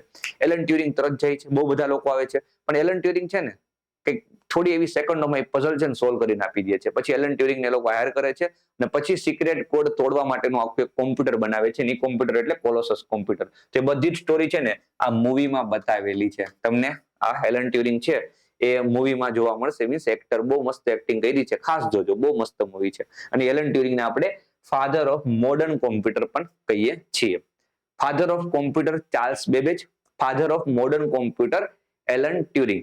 અને એલન ટ્યુરિંગની યાદમાં ટ્યુરિંગ એવોર્ડ પણ અપાય. તમે આવું ક્યાંક કરંટ અફેરમાં પણ વાંચ્યું હશે. તો બહુ કામના છે આ વ્યક્તિ એલન ટ્યુરિંગ. તમારે ખાસ આમનું નામ ભૂલવાનું નથી. ચાલો આગળ વધશું. હવે મેં કીધું તેમ કે ભાઈ જે આપણે પ્રથમ પેઢીના કોમ્પ્યુટરના એક્ઝામ્પલ જોયા ને બહુ કામના છે. એમાં પેલું જ ENIAC. ENIAC કોમ્પ્યુટર છે ને બહુ કામનું કોમ્પ્યુટર છે. ફૂલ ફોર્મ ખાસ યાદ રાખજો, electronic numerical integrator and computer. બરાબર, ઇલેક્ટ્રોનિક કોમ્પ્યુટર હતું પ્રથમ. કોના દ્વારા બનાવવામાં આવ્યું? તો JP એકર્ડ અને વિલિયમ મોચલે. સૌ પ્રથમ વેક્યુમ ટ્યુબનો યુઝ થયો હતો. એ પણ કેટલી? 18,000 જેટલી. 18,000 જેટલી વેક્યુમ ટ્યુબ આમાં વપરાણી હતી. 2-3 ડબ્બા તો ખાલી શું કહેવાય, એક ENIAC નો ફોટો તમે જોજો ગૂગલમાં કે ક્યાં, અહીં મૂકતા ભૂલી ગયો છું, પણ 2-3 ડબ્બા તો ખાલી છે ને વેક્યુમ ટ્યુબ ના જ હતા. મોટા મોટા ડબ્બા, 18,000 જેટલી વેક્યુમ ટ્યુબ. અને પેલી મેં તમને વેક્યુમ ટ્યુબ બતાવી ને, એ અવડી ના હોય, અવડી હોય એવી 18,000. નાનો લેમ્પ હોય ને, લેમ્પ ઓલો, એવડી વેક્યુમ ટ્યુબ આવતી, એવી 18,000 વપરાણી હતી. ઓકે, ચાલો. ENIAC ને US આર્મીની બેલિસ્ટિક રિસર્ચ લેબોરેટરી માટે આર્ટિલરી ફાયરિંગ ટેબલની ગણતરી કરવા માટે ડિઝાઇન અને બનાવવામાં આવ્યું હતું. મતલબ ENIAC છે ને પબ્લિક માટે નહોતું, તમારી મારી જેવા લોકો માટે નહોતું. ઓકે, આર્મી માટે બનાવવામાં આવ્યું હતું. ENIAC માં સુધારા કરીને EDVAC બનાવવામાં આવ્યું. EDVAC નું પણ ફૂલ ફોર્મ ખાસ યાદ રાખવાનું છે, electronic discrete variable atomic computer, automatic computer. ENIAC નું એડવાન્સ વર્ઝન છે. એ પણ ઓબ્વિયસ વાત છે કે ભાઈ જનરલ પર્પસ માટે નહોતું, આર્મી માટે હતું, આપણી જેવા લોકો માટે નહોતું એ. ઓકે, પછી JP એકર્ડ અને વિલિયમ મોચલે બનાવ્યું યુનિવેક, યુનિવર્સલ ઓટોમેટિક કોમ્પ્યુટર, અને જે સૌપ્રથમ વ્યવસાય માટે વપરાતું મેઇન ફ્રેમ કોમ્પ્યુટર હતું. એટલે કે આપણી જેવા લોકો માટે બનાવવામાં આવ્યું હતું એ પેલું કોમ્પ્યુટર, ઇલેક્ટ્રોનિક પેલું કોમ્પ્યુટરની વાત કરું તો એ યુનિવેક. મતલબ હવે આપણે છે ને યુનિવેક બજારમાંથી લઈને યુઝ કરી શકીએ. ક્લિયર થાય છે? પણ આપણે છે ને ENIAC ના લઈ શકીએ, EDVAC ના લઈ શકીએ, યુનિવેક લઈ શકીએ. એટલે યુનિવેક છે ને પ્રથમ જનરલ પર્પસ માટે બનાવવામાં આવેલું કોમ્પ્યુટર હતું, પ્રથમ મેઇન ફ્રેમ કોમ્પ્યુટર હતું, પ્રથમ બિઝનેસ માટે, વ્યવસાય માટે બનાવવામાં, એટલે વ્યવસાય માટે એટલે કે જે જનરલ પર્પસ માટે. તો ખાસ યાદ રાખજો, યુનિવેક છે ને તમારી માટે બહુ કામનું છે. યસ, આ બંને પણ કામના છે, ENIAC અને EDVAC. ઓકે, તો આ ભાઈઓ JP એકર્ડ અને વિલિયમ મોચલેને આપણે ન ભૂલાય, કેમ કે એને બહુ સારું કામ કરેલું છે. ENIAC, EDVAC અને યુનિવેક, આ 3 કોમ્પ્યુટર એમના દ્વારા બનાવવામાં આવ્યા છે. 3 પ્રથમ પેઢીના કોમ્પ્યુટર છે કે જેમાં વેક્યુમ ટ્યુબનો ઉપયોગ થતો હતો, મેગ્નેટિક ટેપનો ઉપયોગ થતો હતો, પંચ કાર્ડનો ઉપયોગ થતો હતો, ઝડપ હતી મિલિસેકન્ડમાં, એટલું યાદ રાખવાનું છે, અને મશીની ભાષાનો ઉપયોગ થતો હતો. ઓકે, હવે EDSEC બન્યું. બ્રિટન વાળા એમ કે અમે શું કરવાના બનાવીએ, તમે તમારી આર્મી માટે બનાવો છો કોમ્પ્યુટર, તો અમે બનાવશું અમારી આર્મી માટે. તો બ્રિટન દ્વારા બનાવવામાં આવ્યું EDSEC. ENIAC ની મસ્ત કોપી મારી દીધી, electronic delay storage automatic calculator. પ્રથમ કોમ્પ્યુટર કે જેમાં સ્ટોરેજની સુવિધા ઉપલબ્ધ હતી. આ પોઈન્ટ ઇમ્પોર્ટન્ટ છે. બ્રિટન વાળા એવું કહે કે ભાઈ તમે કોમ્પ્યુટર બનાવ્યું પણ તમે સ્ટોરેજ માટે કઈ આપ્યું, અમે આપશું સ્ટોરેજ માટે કંઈક, હે ને? તો પ્રથમ સ્ટોરેજની સુવિધા ઉપલબ્ધ કરાવતું કોમ્પ્યુટર કયું? EDSEC. ઓકે, EDSEC ખાસ યાદ રાખજો, બ્રિટિશ કોમ્પ્યુટર હતું. ઓકે, આ મશીન જોન વોન ન્યુમેનના EDVAC પરના રિપોર્ટના મુખ્ય ફર્સ્ટ ડ્રાફ્ટથી પ્રેરિત થઈને ઇંગ્લેન્ડની યુનિવર્સિટી ઓફ કેમ્બ્રિજ મેથેમેટિકલ લેબોરેટરીમાં મોરિસ વિલ્કસ અને તેમની ટીમ દ્વારા બનાવવામાં આવ્યું હતું. કોના દ્વારા બનાવવામાં આવ્યું? મોરિસ વિલ્કસ. એક રિપોર્ટ તૈયાર કર્યો હતો જોન વેન ન્યુમેને EDVAC અને ENIAC પરથી એક રિપોર્ટ તૈયાર કર્યો હતો, અને એ રિપોર્ટની મદદથી મોરિસ વિલ્કસે આ બનાવ્યું EDSEC. ફૂલ ફોર્મ યાદ રાખશું, electronic delay storage automatic calculator. Clear થાય છે? અને આ ખાસ યાદ રાખશું, પ્રથમ કોમ્પ્યુટર કે જેમાં સ્ટોરેજની સુવિધા ઉપલબ્ધ હતી. ઓકે, આ ઇમ્પોર્ટન્ટ છે. આવું કે પ્રથમ ને સૌ પ્રથમ ને એવું લખેલું હોય ને યાદ રાખી જ લેવાનું, એના ઉપરથી પ્રશ્ન બને જ. ક્લિયર થાય છે? આગળ વધશું, નેક્સ્ટ સ્લાઇડ ઉપર જશું. બીજી પેઢી હવે શરૂ કરશું, 1955 થી 1964. હવે આવે છે ટ્રાન્ઝિસ્ટર. વેક્યુમ ટ્યુબ ગાયબ. મેન પ્રશ્ન શું હતો? પ્રથમ પેઢીના કોમ્પ્યુટરમાં છે તકલીફ શું હતી? એક તો ઝડપ ઓછી હતી. ચાલો, બીજી શું તકલીફ હતી? મોટી તકલીફ કે ભાઈ એની સાઈઝ બહુ મોટી હતી. આખો રૂમ રોકી લે. કોમ્પ્યુટર રાખવું હોય તો આપણે 2 રૂમ રાખવા પડે, એક કોમ્પ્યુટર માટે ને એક આપણી માટે. 2 રૂમ ભાડે રાખવું પડે, ભાડા બહુ વધી જતા. તો આવી બધી તકલીફોના લીધે બધાએ વિચાર્યું કે ભાઈ એવું કંઈક કરીએ કે જેનાથી સાઈઝ નાની થાય કોમ્પ્યુટરની, અને સાઈઝ તો નાની થઈ અને ઝડપ વધે. મતલબ હવે સાઈઝ નાની કરવાની ને ઝડપ વધારવાની. તો પહેલા તો વેક્યુમ ટ્યુબ ને કાઢો, કેમ કે 18,000 વેક્યુમ ટ્યુબ જ શું કે અડધો રૂમ તો રોકી લે છે. તો વેક્યુમ ટ્યુબ ની જગ્યાએ કંઈક એવું લાવો કે જે નાનું છે ને સેમ કામ કરે છે. તો એ છે ટ્રાન્ઝિસ્ટર.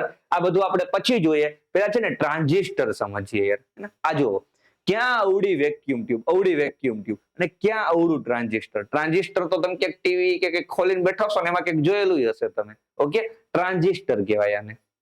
સેમ વેક્યુમ ટ્યુબ જેવું કામ, સેમ, પણ સાઈઝ કેવી થઈ ગઈ, નાનલી થઈ ગઈ. તો આ સાઈઝ નાની છે ને, આ તમારા જેવાથી મારા જેવાથી નહીં થઈ હોય, એની માટે કોઈ મોટા મોટા વૈજ્ઞાનિકો બેઠા હશે અને એમના નામ આપણે ખાસ યાદ રાખવા પડે. તો એ કામ કરનાર કોણ છે? વિલિયમ શોકલી, જ્હોન બર્ડી ને વોલ્ટર બ્રિટન. આ 3 વ્યક્તિ AT&T લેબોરેટરીમાં કામ કરતા અને ત્યાં જ એ લોકોએ ટ્રાન્ઝિસ્ટર બનાવી દીધું. કેટલા નાના વેક્યુમ ટ્યુબ કરતા? 200. મતલબ તમે 200 ટ્રાન્ઝિસ્ટર ભેગા રાખો ને તો એક વેક્યુમ ટ્યુબ બને. વિચાર કરો, વેક્યુમ ટ્યુબ મેં કીધું તેમ અવળી હોય અને ટ્રાન્ઝિસ્ટર અવળું એવું હોય. ક્લિયર થાય છે? 200 ટ્રાન્ઝિસ્ટર ને ભેગા કરો તો એક વેક્યુમ ટ્યુબ જેટલી જગ્યા રોકે.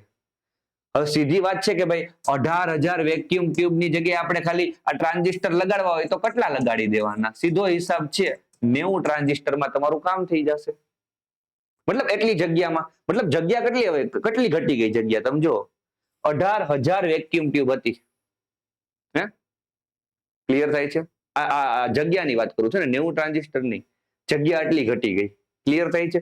એક જો આપડા મેથ્સ આવડતું હોય ને તો ગમે તે આપણે બહુ ઘૂસેડી દઈએ મેથ્સ ને. ચાલો કોઈ વાંધો નહીં, પણ ખાસ યાદ રાખજો કે ભાઈ તમે જો ઘણો ચેન્જ આવી ગયો એમ. જ્યાં 18,000 વેક્યુમ ટ્યુબ ની જગ્યા હતી એ હવે ખાલી એટલી એવી થઈ ગઈ. એટલા ટ્રાન્ઝિસ્ટર ફિટ કરી દો, કામ સેમ થશે. તો આપણે ખાસ યાદ રાખશું વિલિયમ શોકલી, જ્હોન બર્ડી ને વોલ્ટર બ્રિટન. તમારે એક નામ યાદ રાખવું હોય તો આ ભાઈને ખાસ યાદ રાખજો. પેલું નામ લખ્યું નહીં, કેમ કે જેનું પેલું હોય એનું યોગદાન સૌથી વધારે હોય. અને આમને છે ને નોબેલ પણ મળેલું. નોબેલ પારિતોષિક બધાને ખ્યાલ હશે. એ વર્ષ મને એક્ઝેક્ટ નથી યાદ ક્યારે મળ્યું હતું, પણ આઈ થિંક 1956 56માં છે ને ટ્રાન્ઝિસ્ટર ની શોધ બદલ નોબેલ મળવું જ જોઈએ યાર. ભૂકા કાઢી નાખ્યા કે ભાઈ વેક્યુમ ટ્યુબ ને જ હટાવી દીધી માર્કેટમાંથી. ક્લિયર થાય છે? હવે એ ટ્રાન્ઝિસ્ટરના ઉપયોગની શરૂઆત છે એટલે આપણે એને કહીએ બીજી પેઢી. ઓકે, બીજી પેઢી. એમ હવે બસ આગળના કોમ્પ્યુટર ભૂલી જાઓ, એ કઈ કામના નથી, ફેંકી દો. હવે ટ્રાન્ઝિસ્ટર વાળા કોમ્પ્યુટર બનશે એટલે ડાયરેક્ટ પેઢી બદલાઈ ગઈ. ઓકે, મેગ્નેટિક ડિસ્ક આવી ગઈ. મેગ્નેટિક ટેપની જગ્યાએ ડિસ્ક આવી ગઈ. મેગ્નેટિક કોર ટેકનોલોજી, મતલબ એ જ મેગ્નેટિક ડિસ્કની જે ટેકનોલોજી હોય મેગ્નેટિક કોર ટેકનોલોજી કહેવાય. હવે છે ને આવી ડિસ્કનો યુઝની શરૂઆત થઈ ગઈ. ક્લિયર થાય છે? હવે આપણું જે સ્ટોરેજ ડિવાઇસ છે ને આવું બની ગયું. ક્લિયર થાય છે? ઝડપ તમે જો મિલી સેકન્ડ માંથી ડાયરેક્ટ માઇક્રો સેકન્ડ, 10⁻³ થી ડાયરેક્ટ 10⁻6. ક્લિયર થાય છે? એસેમ્બલી ભાષા, ચિહ્નો વાળી ભાષાનો ઉપયોગ, આ ખાસ યાદ રાખવાનું છે. પ્રથમ પેઢીમાં મશીની ભાષા હતું, આમાં એસેમ્બલી ભાષા હતું. હવે સીધી વાત છે કે એસેમ્બલી ભાષા આપણે શું કે યુઝ કરીએ છીએ તો આપણું કોમ્પ્યુટર થોડું સમજી જશે. કોમ્પ્યુટરને તો બિચારાને મશીની ભાષા ખબર પડે, બાઇનરી લેંગ્વેજ ખબર પડે, એને 0-1 માં ખબર પડે, બીજું કઈ કોમ્પ્યુટરને ના ખબર પડે. તો આપણે છે ને એક યંત્ર બીજું ફીટ કરવું પડશે, એસેમ્બલર, કે જે એસેમ્બલી ભાષાને મશીની ભાષામાં શું કરી દઈએ? રૂપાંતરણ કરી દઈએ. તો યાદ રાખજો એસેમ્બલરનો ઉપયોગ કઈ પેઢીના કોમ્પ્યુટરમાં થતો? બીજી પેઢીમાં. જો કનેક્શન થઈ જાય, એસેમ્બલી ભાષા આવ્યું તો એસેમ્બલર આવી ગયું. આ બીજી પેઢીમાં યાદ રાખવાનું છે. ક્લિયર થાય છે? પછી ઇમ્પોર્ટન્ટ પોઈન્ટ, ટાઈમ શેરિંગ ની શરૂઆત. ટાઈમ શેરિંગ શું છે સાહેબ? ટાઈમ શેર કરવો નહીં. ટાઈમ શેરિંગ એટલે કે જ્યાં એક સાથે સાયમલ્ટેનિયસલી ઘણા બધા યુઝર છે ને કોમ્પ્યુટર ઓપરેટ કરી શકે, જ્યાં બહુવિધ વપરાશકર્તાઓ એક સાથે કોમ્પ્યુટરને શું કરી શકે? એક્સેસ કરી શકે. તો એ ટાઈમ શેરિંગ ની શરૂઆત પણ ક્યાંથી થઈ? બીજી પેઢીથી થઈ. એક્ઝામ્પલ આમાં બધા કઈ યાદ રાખવાની જરૂર નથી. એક ઇમ્પોર્ટન્ટ અહીંયા એક્ઝામ્પલ લખેલું છે, IBM 1404. આ યાદ રાખજો. ઓકે, અત્યારના IBM વાળાનો બધાનો દબદબો હતો, કેમ કે હજુ ઇન્ટેલ પિક્ચરમાં નહોતું આવ્યું. જ્યારે ઇન્ટેલ પિક્ચરમાં આવશે ત્યારે બધાના શટર બંધ કરી નાખશે. આવશે આગળ, તમે જોતા જાઓ. Okay, IBM 1404. ઓકે, આ એક યાદ રાખજો, બીજી પેઢીનું કોમ્પ્યુટર. અગેન કહું છું, બહુ કઈ આ એક્ઝામ્પલ કામનું નથી, પણ એક જ, આમાં ઘણા બધા છે પણ એક જ યાદ રાખજો. પૂછાય ને તો એક પૂછાય એવું છે, બાકી કઈ નહીં પૂછાય બીજા કોઈ એક્ઝામ્પલ. ચલો હવે આપણે જોઈએ ત્રીજી પેઢી. ટ્રાન્ઝિસ્ટરનો યુઝ થતો હતો. હવે કોઈક માર્કેટમાં આવ્યા, અમે આઈસી બનાવી, ઇન્ટિગ્રેટેડ સર્કિટ. શું બનાવી? આઈસી. શું છે સાહેબ આઈસી? જ્યારે આઈસી બની એટલે સીધી ત્રીજી પેઢી શરૂ થઈ ગઈ કે હવે ટ્રાન્ઝિસ્ટર વાળા કોમ્પ્યુટર કઈ કામના નથી, ફેંકી દો. હવે આઈસી બની ગઈ છે. આઈસી શું છે? આઈસી પેલા સમજીએ. Integrated circuit. તમે જોઈ શકતા હશો આ ઇન્ટિગ્રેટેડ સર્કિટ, બરાબર? ઇન્ટિગ્રેટેડ સર્કિટ મેં કીધું ને, હવે ઇન્ટેલ પિક્ચરમાં આવે છે, તમે જો. હવે આઈબીએમ ના ને શું કે શટર બંધ થવાના છે. ઇન્ટેલ વાળાએ હજી શરૂઆત કરી છે. ઇન્ટેલ વાળાએ, તમે જો, ઇન્ટિગ્રેટેડ સર્કિટ સિલિકોનની બનેલી હોય, અર્ધધાતુ છે સિલિકોન, બધાને ખબર હશે, અર્ધધાતુ. ઓકે, શું છે આ આઈસી? તો ટ્રાન્ઝિસ્ટર નો સમૂહ. આવું ટ્રાન્ઝિસ્ટર હતું, આવું ટ્રાન્ઝિસ્ટર આવું એક ટ્રાન્ઝિસ્ટર હતું. આવા ઘણા બધા ટ્રાન્ઝિસ્ટર ને આમ તમે બાજુમાં રાખો, આવા ઘણા બધા ટ્રાન્ઝિસ્ટર ને તમે બાજુમાં રાખો, અને આ જે આખું બની ગયું ને એ કહેવાય આઈસી. આપણું એ શું કહેવાય? આપણું આઈસી. ઘણા બધા ટ્રાન્ઝિસ્ટરોનો સમૂહ. કોઈ વિચાર્યું કે ટ્રાન્ઝિસ્ટર અવડા છે, ભેગા કરો ને 15-20 ને અને એક સર્કિટ બનાવી દો ને, ઇન્ટિગ્રેટ કરી દો બધા ટ્રાન્ઝિસ્ટર ને એક સર્કિટમાં ઇન્ટિગ્રેટ કરી દો. નામ પડી ગયું ઇન્ટિગ્રેટેડ સર્કિટ. કોને ઇન્ટિગ્રેટ કર્યા? ટ્રાન્ઝિસ્ટરોને ઇન્ટિગ્રેટ કર્યા. એટલે હવે એક ટ્રાન્ઝિસ્ટર નો શું કરવા યુઝ કરો? ડાયરેક્ટ આવી થોડીક સર્કિટોનો જ યુઝ કરી દો. ઘણું બધું ફરક પડ્યો. સાઈઝ ઘણી બધી નાની થઈ ગઈ, સંખ્યા ઘણી બધી ઓછી થઈ ગઈ. આટલા બધા ટ્રાન્ઝિસ્ટરની જગ્યાએ આટલી જ સર્કિટો યુઝ કરો. હવે તો ઇન્ટિગ્રેટેડ સર્કિટ માટે આપણે યાદ રાખશું, આઈડિયા કોને આવ્યો હતો? તો જેક કિલ્બી અને રોબર્ટ નોઈસ. આ બંને ઇન્ટિગ્રેટેડ સર્કિટ બનાવ્યું, અને એમાં પણ આપણે ભાઈ રોબર્ટ નોઈસ ને તો છે ને યાદ કરવા જ પડે. કેમ કે રોબર્ટ નોઈસ અને બીજા એક ભાઈ છે મુરે ભાઈ, આ બંને મળીને છે ને કંપની બનાવી, એનએમ ઇલેક્ટ્રોનિક્સ. અને એ એનએમ ઇલેક્ટ્રોનિક્સ જ આજનું ઇન્ટેલ કોર્પોરેશન. આ ઇન્ટેલ કોર્પોરેશન નો નવો લોગો છે. ઓકે, આની આગળનો તમે પેલો લોગો જોયો હશે, આ એકદમ લેટેસ્ટ લોગો. 3 વાર તો લોગો બદલી નાખ્યો, એકવાર નામ બદલી નાખ્યું. એનએમ ઇલેક્ટ્રોનિક્સ પેલા નામ હતું. એનએમ સાહેબ, એનએમ ક્યાંથી આવ્યું? તો N for Noyce, M for Moore, Noyce Moore electronics, અને હવે બની ગયું ઇન્ટેલ. તે પાછળથી બનાવ્યું હતું, પણ રોબર્ટ નોઈઝ અને જેક કિલ્બીએ આપણી ઇન્ટિગ્રેટેડ સર્કિટ બનાવેલી. અને એ ઇન્ટિગ્રેટેડ સર્કિટ ક્યાં યુઝ થતી? તો ત્રીજી પેઢીના કોમ્પ્યુટરમાં. ખાસ યાદ રાખજો, મેગ્નેટિક ડિસ્ક, મેગ્નેટિક કોર, અહીંયા હજુ કઈ શું કે ઇમ્પ્રુવમેન્ટ નતું આવ્યું, કેમ કે ઇનફ હતું યાર, આ ઓલરેડી સારી ટેકનોલોજી હતી. ઓકે, મેગ્નેટિક ડિસ્ક અને મેગ્નેટિક કોર ટેકનોલોજી તો એ સેમ છે. ઝડપ, મિલી થયું, માઇક્રો થયું, હવે નેનો થયું. પહેલીમાં મિલી, બીજીમાં માઇક્રો, ત્રીજીમાં નેનો. ભાષામાં એસેમ્બલી ભાષાની જગ્યાએ આવી ગયો હવે હાઈ લેવલ ભાષા. અને હાઈ લેવલ ભાષામાં તમારે ખાસ ઇમ્પોર્ટન્ટ યાદ રાખવાની છે ફોરટ્રાન અને કોબોલ. બંને ઇમ્પોર્ટન્ટ છે. ફોરટ્રાન અને કોબોલ ફૂલ ફોર્મ યાદ રાખો. ફોરટ્રાન નું ફૂલ ફોર્મ છે ફોર્મ્યુલા ટ્રાન્સલેશન. પ્રથમ હાઈ લેવલ ભાષા હતી આ, પહેલી હાઈ લેવલ ભાષા ફોર્મ્યુલા ટ્રાન્સલેશન. ફોર્મ્યુલા ટ્રાન એટલે ટ્રાન્સલેશન, ફોરટ્રાન, બરાબર. અને બીજી છે કોબોલ, કોમન બિઝનેસ ઓરિએન્ટેડ લેંગ્વેજ. જો તમે એનું નામ જુઓ, કોમન બિઝનેસ ઓરિએન્ટેડ, એટલે કે ભાઈ વ્યવસાય માટે આ ભાષા વપરાતી હશે.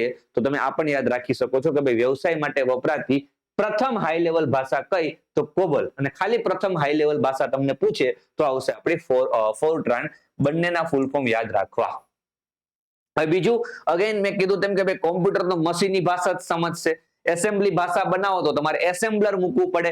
તમે હાઈ લેવલ ભાષા બનાવો તો તમારે કમ્પાઇલર મૂકવું પડે, ઇન્ટરપ્રિટર મૂકવું પડે. આ બંનેમાં નાનો મોટો ચેન્જીસ છે, પણ આપણે કઈ યાદ રાખવાની જરૂર નથી. બંનેનું કામ સેમ છે. શું કરે? તો ભાઈ હાઈ લેવલ ભાષાને મશીની ભાષામાં શું કરે? રૂપાંતરણ કરે. તો કમ્પાઇલર ને ઇન્ટરપ્રિટર ક્યાં આવશે? ત્રીજી પેઢીમાં આવશે. ઓકે, બીજું એક ખાસ અગત્યનો પોઈન્ટ કે ભાઈ આ જ પેઢીના કોમ્પ્યુટરમાં સોફ્ટવેર બન્યા, કીબોર્ડ બન્યું, મોનિટર બન્યું.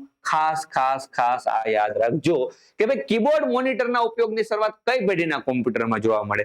ત્રીજી પેઢીમાં. હવે આઈબીએમ વાળા થોડા એડવાન્સ, આઈબીએમ વાળા એક કોમ્પ્યુટર બનાવી નાખ્યું. એનું નામ શું રાખ્યું ખબર?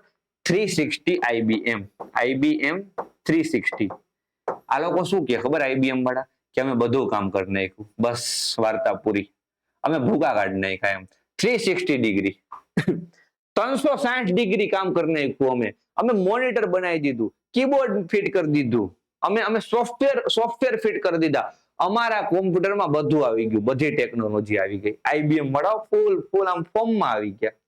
પણ હજી છે ને NM ઇલેક્ટ્રોનિક્સની સ્થાપના નથી થઈ. એ હવે થઈ છે. હવે પિક્ચરમાં કોણ આવશે? ઇન્ટેલ.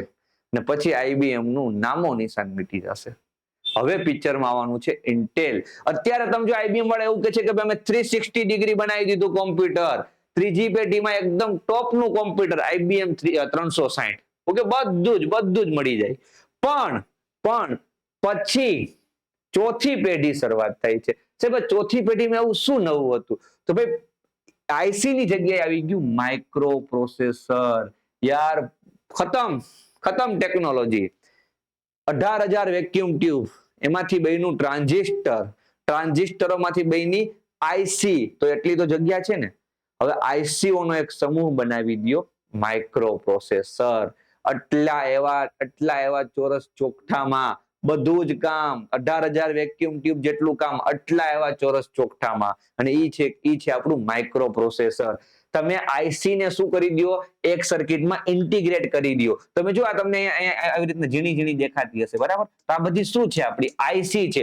બહુ બધી આઈસી ને એક જ સર્કિટમાં ભેગી કરી દો તો શું બની જાય? આપણું માઇક્રો પ્રોસેસર બની જાય. કોને બનાવ્યું? ટેડ હોફ. અને દુનિયાનું પહેલું માઇક્રો પ્રોસેસર કયું હતું? ઇન્ટેલ 4004. મતલબ જે ટેડ હોફ ભાઈએ બનાવ્યું એ, બરાબર? તમને અહીંયા પિક્ચરમાં પણ દેખાતું હશે ઇન્ટેલ 4004. પ્રથમ માઇક્રો પ્રોસેસર ઇન્ટેલ વાળાએ બનાવી દીધું. ઇન્ટેલ વાળા હવે કોઈના હાથમાં રહીએ? સમજો પેલા આવું હતું માઇક્રો પ્રોસેસર. આ ઇન્ટેલ નું જ છે, પછી આવું થઈ ગયું. ઓકે, હવે ઇન્ટેલ વાળા એમ કે છે કે ભાઈ અહીંયા અમે 1 2 3 4 5 6 7 8 આઈસી એકમાં ફિટ કરી દીધી એવડા એવામાં. બોલો, હવે માઇક્રો પ્રોસેસર બની ગયું. આ ટેકનોલોજી ઇન્ટેલની ટેકનોલોજી હતી. હવે શું કરે ઇન્ટેલ વાળા બુદ્ધિ વાપરે કે હવે આપણી ટેકનોલોજી ક્યાંય બહાર ના જવી જોઈએ, કોઈ કોપી ન મળવું જોઈએ.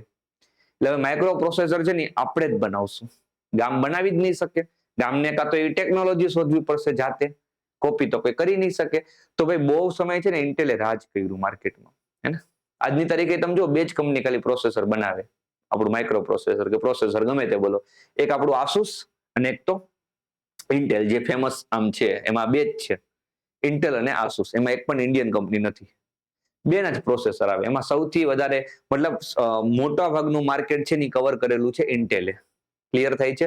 તો બે એવી ટેકનોલોજી બનાવી નાખી કે જે હવે કોઈ કોપી નહીં કરી શકે, કેમ કે લોકોએ રાઇટ્સ લઈ લીધા હોય, કોપીરાઇટ રાઇટ્સ. અને હવે એમનો દબદબો શરૂ થાય છે. કઈ પેઢીથી? ચોથી પેઢીથી, બરાબર? તો ચોથી પેઢીમાં માઇક્રો પ્રોસેસરનો ઉપયોગની શરૂઆત થઈ. માઇક્રો પ્રોસેસર બનાવ્યું ઇન્ટેલ કંપનીએ. ટેડ હોફ, યાદ રાખવાનું છે. પેલું માઇક્રો પ્રોસેસર હતું આપણું ઇન્ટેલ 4004. હવે તમે જો અહીંયા છે ને વિન્ચેસ્ટર ડિસ્ક આવી ગઈ. હવે આ એક ખાસ યાદ રાખજો, મેગ્નેટિક ડિસ્કની જગ્યાએ વિન્ચેસ્ટર ડિસ્ક. બહુ આમાં કઈ પડવાની જરૂર નથી. એટલું યાદ રાખો કે ભાઈ મેગ્નેટિક ડિસ્કનું એડવાન્સ વર્ઝન એટલે કે આપણું વિન્ચેસ્ટર ડિસ્ક. અને આ બધી ડિસ્ક તમે જોયેલી હશે, પેલી ગોળ સીડી, આપણે કહીએ સીડી ડીવીડી, બધી શું કહેવાય? મેગ્નેટિક ડિસ્ક જ કહેવાય. ઓકે, હવે તમે જુઓ ચોથી પેઢીમાં છે ને તમારે બે શબ્દ યાદ રાખવાના છે, LSI અને VLSI. LSI એટલે લાર્જ સ્કેલ ઇન્ટિગ્રેશન અને VLSI એટલે વેરી લાર્જ સ્કેલ ઇન્ટિગ્રેશન. તમે જુઓ અહીંયા શું કર્યું મેં? આઈસી ને એક જગ્યાએ ઇન્ટિગ્રેટ કરી દીધી લાર્જ સ્કેલમાં. અહીંયા શું કર્યું મેં? આઈસી ને એક જગ્યાએ ઇન્ટિગ્રેટ કરી દીધી વેરી લાર્જ સ્કેલમાં. લાર્જ એટલે ઘણી બધી, વેરી લાર્જ એટલે એનાથી વધારે.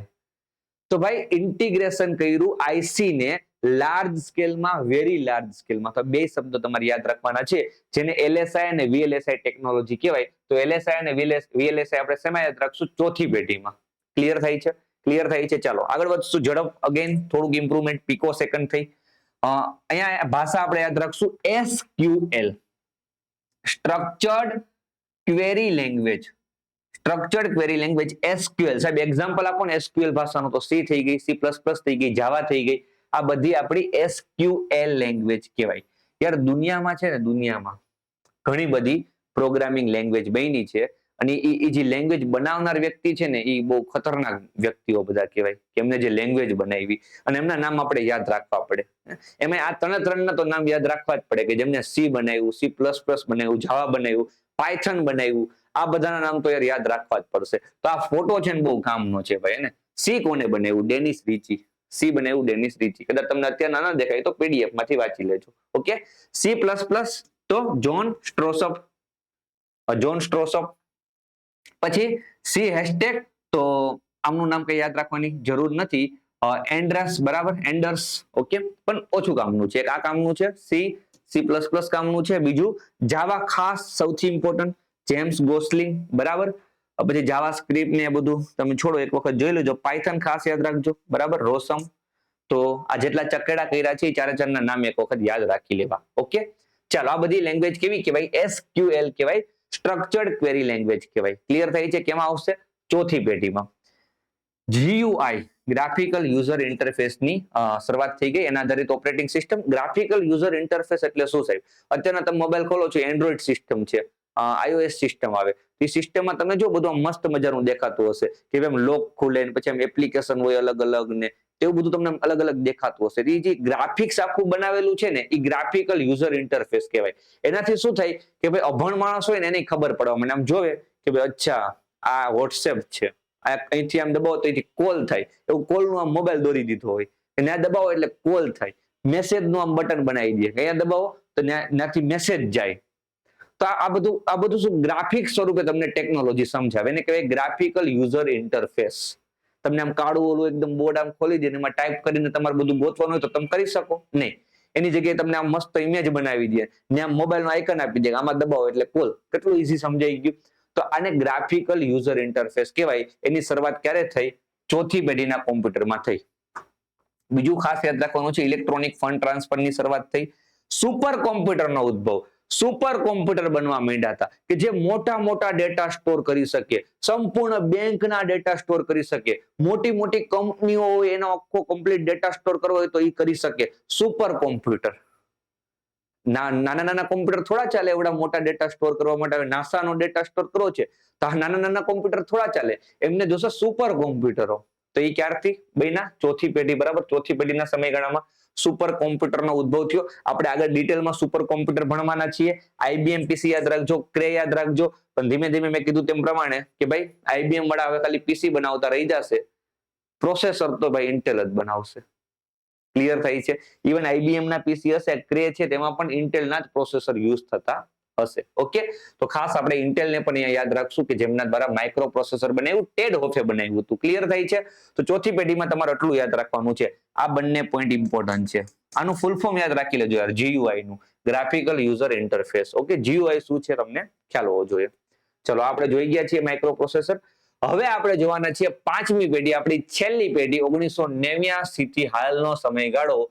મતલબ હવે એવી કોઈ મોટી ટેકનોલોજીની શોધ નથી થઈ કે જે માઇક્રો પ્રોસેસરને રિપ્લેસ કરી દે. જરૂર નથી. જો કે માઇક્રો પ્રોસેસરને રિપ્લેસ કરીને શું યાર અવડું એવું માઇક્રો પ્રોસેસર આવે, એમાંય તમે હજી લાર્જ સ્કેલમાં ઇન્ટિગ્રેશન કરતા જાવ તો ભાઈ ઝડપમાં વધારો થતો જાય છે. યસ, એમાં નવી નવી ટેકનોલોજી આવે છે પણ એકદમ આમ નવો જ ચેન્જ નથી આવ્યો. હવે કંઈક માઇક્રો પ્રોસેસરને હટાવીને કંઈક એવું કંઈક આવી જાય તો એ છઠ્ઠી પેઢી કહેવાય. ત્યાં સુધી પાંચમી જ પેઢી છે, બરાબર. તો અત્યારે આપણે બધા પાંચમી પેઢીમાં છીએ. આપણે જે કોમ્પ્યુટર જોયા હશે ને એમાં અંદર માઇક્રો પ્રોસેસર હશે. આપણે ટ્રાન્ઝિસ્ટર વાળા IC વાળા કોમ્પ્યુટર નહીં જોયા હોય. ઓકે, ચાલો. તો કીધું તે પ્રમાણે કે ભાઈ આમાં પણ માઇક્રો પ્રોસેસર જ હશે, પણ અહીંયા ટેકનોલોજી થોડીક ચેન્જ થઈ. ULSI આવ્યું ને SLSI આવ્યું, ultra large scale integration, super large scale integration. મતલબ કે ઓછી જગ્યાએ મેક્સિમમ IC ઇન્ટિગ્રેટ કરો. જેટલી વધારે IC એટલું કામ ફાસ્ટ કરે. એક માણસ કામ કરે ને બે માણસ કામ કરે તો બે માણસ કામ કરે ફટાફટ થાય. સીધી વાત છે. જેટલી વધારે IC હશે એટલું કામ ફટાફટ થશે. એટલે જેટલું લાર્જ સ્કેલમાં ઇન્ટિગ્રેશન હશે એટલું જ તમારું પ્રોસેસર ફાસ્ટ કામ કરશે, ઝડપ તમારા કોમ્પ્યુટરની સારી હશે. જે SLSI ટેકનોલોજીના પ્રોસેસરો હશે એ એકદમ ખતરનાક ઝડપવાળા હશે. તમે જો આ ઇન્ટેલનું જ છે, એને અલ્ટ્રા લખ્યું છે, એનો મતલબ શું કે ULSI ટેકનોલોજી છે આમાં. Okay, ultra large scale integration. Clear થાય છે? ચાલો, ઓપ્ટિકલ ડિસ્ક અહીંયા આવશે. વિન્ચેસ્ટર ડિસ્કની જગ્યાએ યાદ રાખશું આપણે ઓપ્ટિકલ ડિસ્ક. આ બધું ડિસ્ક જ છે ને, એમાં મેં કીધું તેમ એમાં સુધારા થતા ગયા. આમાં કેમ માઇક્રો પ્રોસેસરમાં ટેકનોલોજી આગળ આવતી ગઈ, એમ ડિસ્કનું ડિસ્ક જ છે. મેગ્નેટિક ટેપ પછી મેગ્નેટિક ડિસ્ક આવ્યું, પછી ડિસ્ક જ રહ્યું. એમાં નવા નવા સુધારા આવતા ગયા. ઓકે, ચાલો આગળ વધશું. આ સૌથી ઇમ્પોર્ટન્ટ મુદ્દો આર્ટિફિશિયલ ઇન્ટેલિજન્સ ની શરૂઆત. યાર આર્ટિફિશિયલ ઇન્ટેલિજન્સ અત્યારે તો ભૂગા કાઢી નાખે છે. શું થઈ શકે? મેં કીધું તે પ્રમાણે કે આપણે આખો છે ને આર્ટિફિશિયલ ઇન્ટેલિજન્સ નો લેક્ચર લેશું ખાલી શીખવા માટે બધી વસ્તુ, ત્યારે આપણે આર્ટિફિશિયલ ઇન્ટેલિજન્સ ની બહુ બધી વાતો કરવાના છીએ. પણ અત્યારના આર્ટિફિશિયલ ઇન્ટેલિજન્સ છે ને બહુ બધા કામ કરી શકે છે. ઘણા બધા છે ને જે લોકો કામ કરતા ને એ નોકરી એમની છીનવી લીધી એઆઈ. ખ્યાલ છે તમને? યુટ્યુબે શું કર્યું તમને ખ્યાલ છે? ચલો નાની એવી વાત કરો તો અત્યારમાં છે ને બધા તમે જોતા હશો આજના જમાનામાં કે ઘણા બધા છે ને યુટ્યુબમાં અને ઇન્સ્ટાગ્રામમાં તમને જે પેલા શોર્ટ્સ આવે, રીલ આવે, એમાં છે ને તમને એઆઈ ના વિડીયો જોવા મળશે, કોમેડી ને બધા. તો જેને છે ને એઆઈ ફાવી ગયું તો એ શું કરશે? એવા વિડીયો બનાવ્યા કરશે, યુટ્યુબમાં અપલોડ કરશે. યુટ્યુબ થી શું થશે? રેવન્યુ થશે. તો એને તો ખાલી શું કરવાનું? કોમ્પ્યુટર ઉપર બેસવાનું, કોઈ કોન્ટેન્ટ બનાવવાનું નહીં, કોઈ મહેનત નહીં કરવાની, ખાલી કમાન્ડ આપવાના. કામ કોણ કરશે? એઆઈ કરશે. અને વિડીયો અપલોડ કરવાનો, એનાથી રેવન્યુ જનરેટ થશે. તો યુટ્યુબ આ જોતું કે ભાઈ ઓહ આ તો ખોટું થાય છે યાર, આ તો હવે શું કે ગમે એમ બધા શું કે કોઈ ક્રિએટિવિટી નહીં, કોઈને મહેનત નહીં કરવી પડે અને બધાને ઘર બેઠા રૂપિયા કમાવાનું સાધન મળી ગયું. તો યુટ્યુબે શું કર્યું? યુટ્યુબે એક નવું ફીચર લાવી દીધું કે જો કોઈ artificial intelligence AI generated video content છે એ મૂકશે તો એ કોન્ટેન્ટમાં એડવર્ટાઇઝમેન્ટ નહીં આવે અને એ કોન્ટેન્ટ થી કોઈ રેવન્યુ જનરેટ નહીં થાય. એક ઝટકે પૂરું કરી દીધું. એટલે હવે આવા સ્માર્ટ મૂવ કરવા પડશે, બરાબર? કે ભાઈ આર્ટિફિશિયલ ઇન્ટેલિજન્સ છે ને એ આ બધી જોબ ન છીનવી શકે. નહીતર ઇન્ફ્લુએન્સર નો કોઈ મતલબ જ નતો રહ્યો. ઇન્ફ્લુએન્સર શું કરત? પણ યુટ્યુબે આ બહુ સારો ડિસિઝન લીધો કે ભાઈ જેનાથી જે ખરેખર મહેનત કરીને જે સારો કોન્ટેન્ટ બનાવે છે, ચેનલ ગ્રો કરે છે, રેવન્યુ જનરેટ કરે છે, એ બધાને હવે એક શું કે આમ બહુ આ ડિસિઝન છે ને એ બધા માટે બહુ એક આમ મસ્ત કહેવાશે. એ બધાને બહુ સારો લાગ્યો હશે આ ડિસિઝન સાંભળીને. અને જે એઆઈ ના વિડીયો બનાવી રૂપિયા કમાતા હતા ને એને નહીં મજા આવી હોય, કેમ કે એનો ધંધો છીનવાઈ ગયો, જે શોર્ટકટ મારવા ગયા. પણ એઆઈ ખરેખર થોડું ડેન્જર તો છે. આપણે વધારે વાતો એઆઈ ના વિડીયોમાં કરશું, પણ અત્યારના યાદ રાખો એઆઈ ની શરૂઆત 5મી પેઢીમાં જોવા મળે છે. સુપર કોમ્પ્યુટર અગેન 4થામાં હતું, 5મામાં હતું, બરાબર? એમાં પણ નવા ઇમ્પ્રુવમેન્ટ આવ્યા. પણ સુપર કોમ્પ્યુટર તમારે પૂછાય તો ભાઈ 4થી પેઢીથી શરૂઆત થઈ ગઈ હતી. ચાલો અહીંયા એક્ઝામ્પલ છે આઈબીએમ પીસી ને ક્રે નહીં આવે, કોઈ એક્ઝામ્પલ યાદ રાખવાની જરૂર નથી, પણ આ કાઢી નાખજો, બરાબર? સુપર કોમ્પ્યુટર પણ 4થીમાં જ યાદ રાખો, 5મીમાં કરી શકો, પણ શરૂઆત થઈ એવું યાદ રાખવું હોય તો 4થીમાં જ યાદ રાખવું પડે, બરાબર? તો આ બંને પોઈન્ટ આમાં આ એક્ઝામ્પલ તો આ નથી. સુપર કોમ્પ્યુટરમાં તમારે 4થી પેઢી યાદ રાખવાની છે. યસ, આમાં સુપર કોમ્પ્યુટરમાં ઘણું બધું શું કે આગળ વિકાસ થયો. આપણે સુપર કોમ્પ્યુટર ભણશું ત્યારે કહીશ તમને, પણ સુપર કોમ્પ્યુટરની શરૂઆત તમને પૂછે તો 4થી પેઢી. અહીંયા કોઈ એક્ઝામ્પલ યાદ રાખવાની જરૂર નથી. અહીંયા તમારે યાદ રાખવું હોય તો તમે યાદ રાખી શકો છો ઇન્ટેલનું પેન્ટિયમ પીસી, જે આપણે બધા યુઝ કર્યું છે. પેન્ટિયમ બહુ ફેમસ છે, બહુ ફેમસ પ્રોસેસર પેન્ટિયમ. અત્યારના તમારા ઘરે કોઈ જૂનું કોમ્પ્યુટર હોય ને તેમાં તમે જોજો પેન્ટિયમ જ હશે. ઇન્ટેલનું બહુ ફેમસ પ્રોસેસર કહું ને તો પેન્ટિયમ બહુ સૌથી વધારે ચાલ્યું હોય એવું. અત્યારના તો i3, i5, i7 બધા યુઝ કરતા હશે, પણ એ જમાનામાં તો પેન્ટિયમ જ હતું. પેન્ટિયમ હોય, ડબ્બો મોનિટર હોય અને એની અંદર વિન્ડો એક્સપી હોય. એક્સપી વિન્ડો તો તમને ખબર ને, હમણાં આવ્યા 10, 11 વિન્ડો, તો પેલા એક્સપી હાલતો. તમે ઘરે નહીં હોય તમારા, પણ તમે સ્કૂલમાં તમારા કોમ્પ્યુટર વિષય હોય ને તમને પ્રેક્ટિકલ કરવા લઈ જતા, એમાં જે ઓપરેટિંગ સિસ્ટમ હતી ને એ ઓપરેટિંગ સિસ્ટમ એટલે વિન્ડો એક્સપી. કેવી મજા આવતી. અને એમાં જે પ્રોસેસર હોય ને એ પ્રોસેસર પેન્ટિયમ, એ આપણા 5મી પેઢીના. તો અહીંયા જેટલા પણ ઇન્ટેલના લેટેસ્ટ કોમ્પ્યુટરો છે બધા 5મી પેઢીમાં તમે યાદ રાખી શકો છો. આ બંને કરેક્શન છે ને એવું તો હું કરી દઈશ. ક્લિયર થઈ છે? ચાલો, આ બંને કરેક્શન સાથેની ફાઇલ તમને મળી જશે. આગળ વધશું તો અહીંયા આપણું જે કાંઈ પણ ભણવાનું હતો કોન્ટેન્ટની પૂરો થાય છે. આપણે આખો ઇતિહાસ જોઈ લીધો. હવે આપણે શું કરશું? અગાઉની પરીક્ષામાં પૂછાયેલા પ્રશ્નો કે આટલું જે આપણે ભણ્યા છે એમાંથી કેવા કેવા પ્રશ્નો, આ ચેપ્ટરમાંથી કેવા કેવા પ્રશ્નો અગાઉની પરીક્ષામાં પૂછાઈ ગયા, જે ભવિષ્યમાં પણ પૂછાઈ શકે, પાછા રિપીટ થાય છે, તમને ખ્યાલ હશે પ્રશ્નો. તો ચાલો આન્સર આપીએ આપણે. પહેલો ક્વેશ્ચન, કમ્પ્યુટર શબ્દ કઈ ભાષા પરથી આવેલો છે?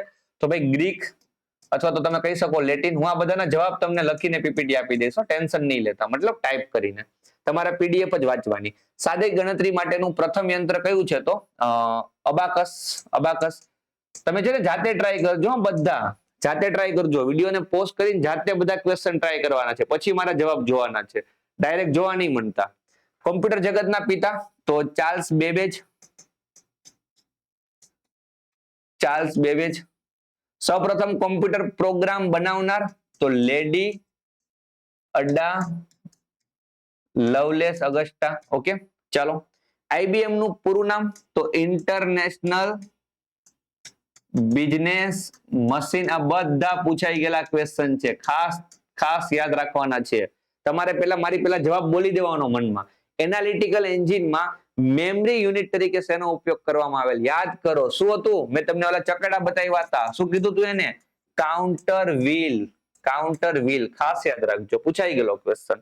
સૌપ્રથમ સ્ટોરેજ ની સુવિધા પૂરું પાડતું કોમ્પ્યુટર ઈડી સેક. ઈડી સેક બ્રિટનનું, હે ને? યાદ આવ્યું ને? ઈડી સેક.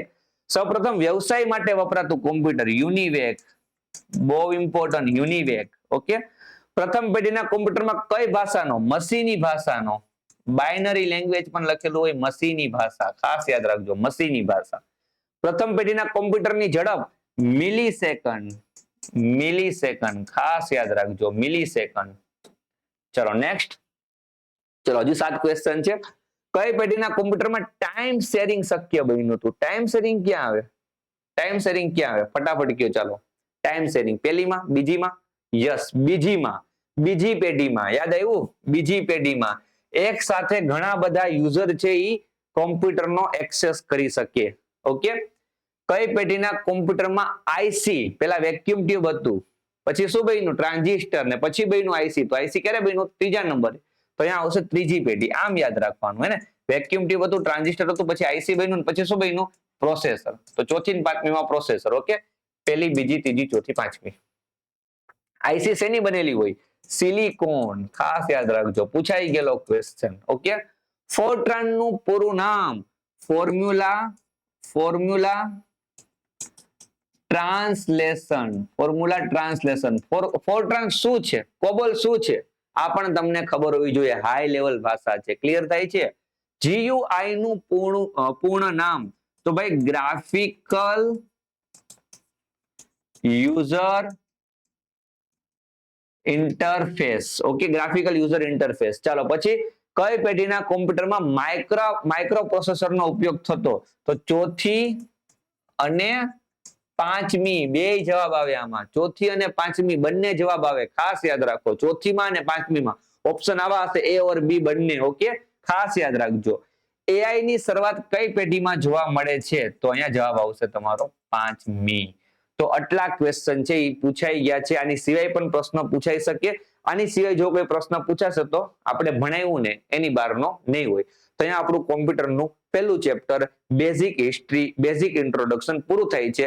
હવે આપણે નેક્સ્ટ સેશનમાં આગળ કોમ્પ્યુટર વિશે બેઝિક માહિતી જોશું અને કોમ્પ્યુટરના પ્રકારો ભણશું કે ભાઈ કેવા કેવા પ્રકારના કોમ્પ્યુટર હોય. આશા રાખું છું કે તમને આ લેક્ચર સારો લાગ્યો હશે, કન્ટેન્ટ પણ તમને સારો લાગ્યો હશે. એટલું જ કરવાનું હોય, જેટલું આપું છું એટલું જ. કોઈ ચોપડી પરચેસ કરવાની જરૂર નથી. મળશું નેક્સ્ટ લેક્ચરમાં. Thank you so much.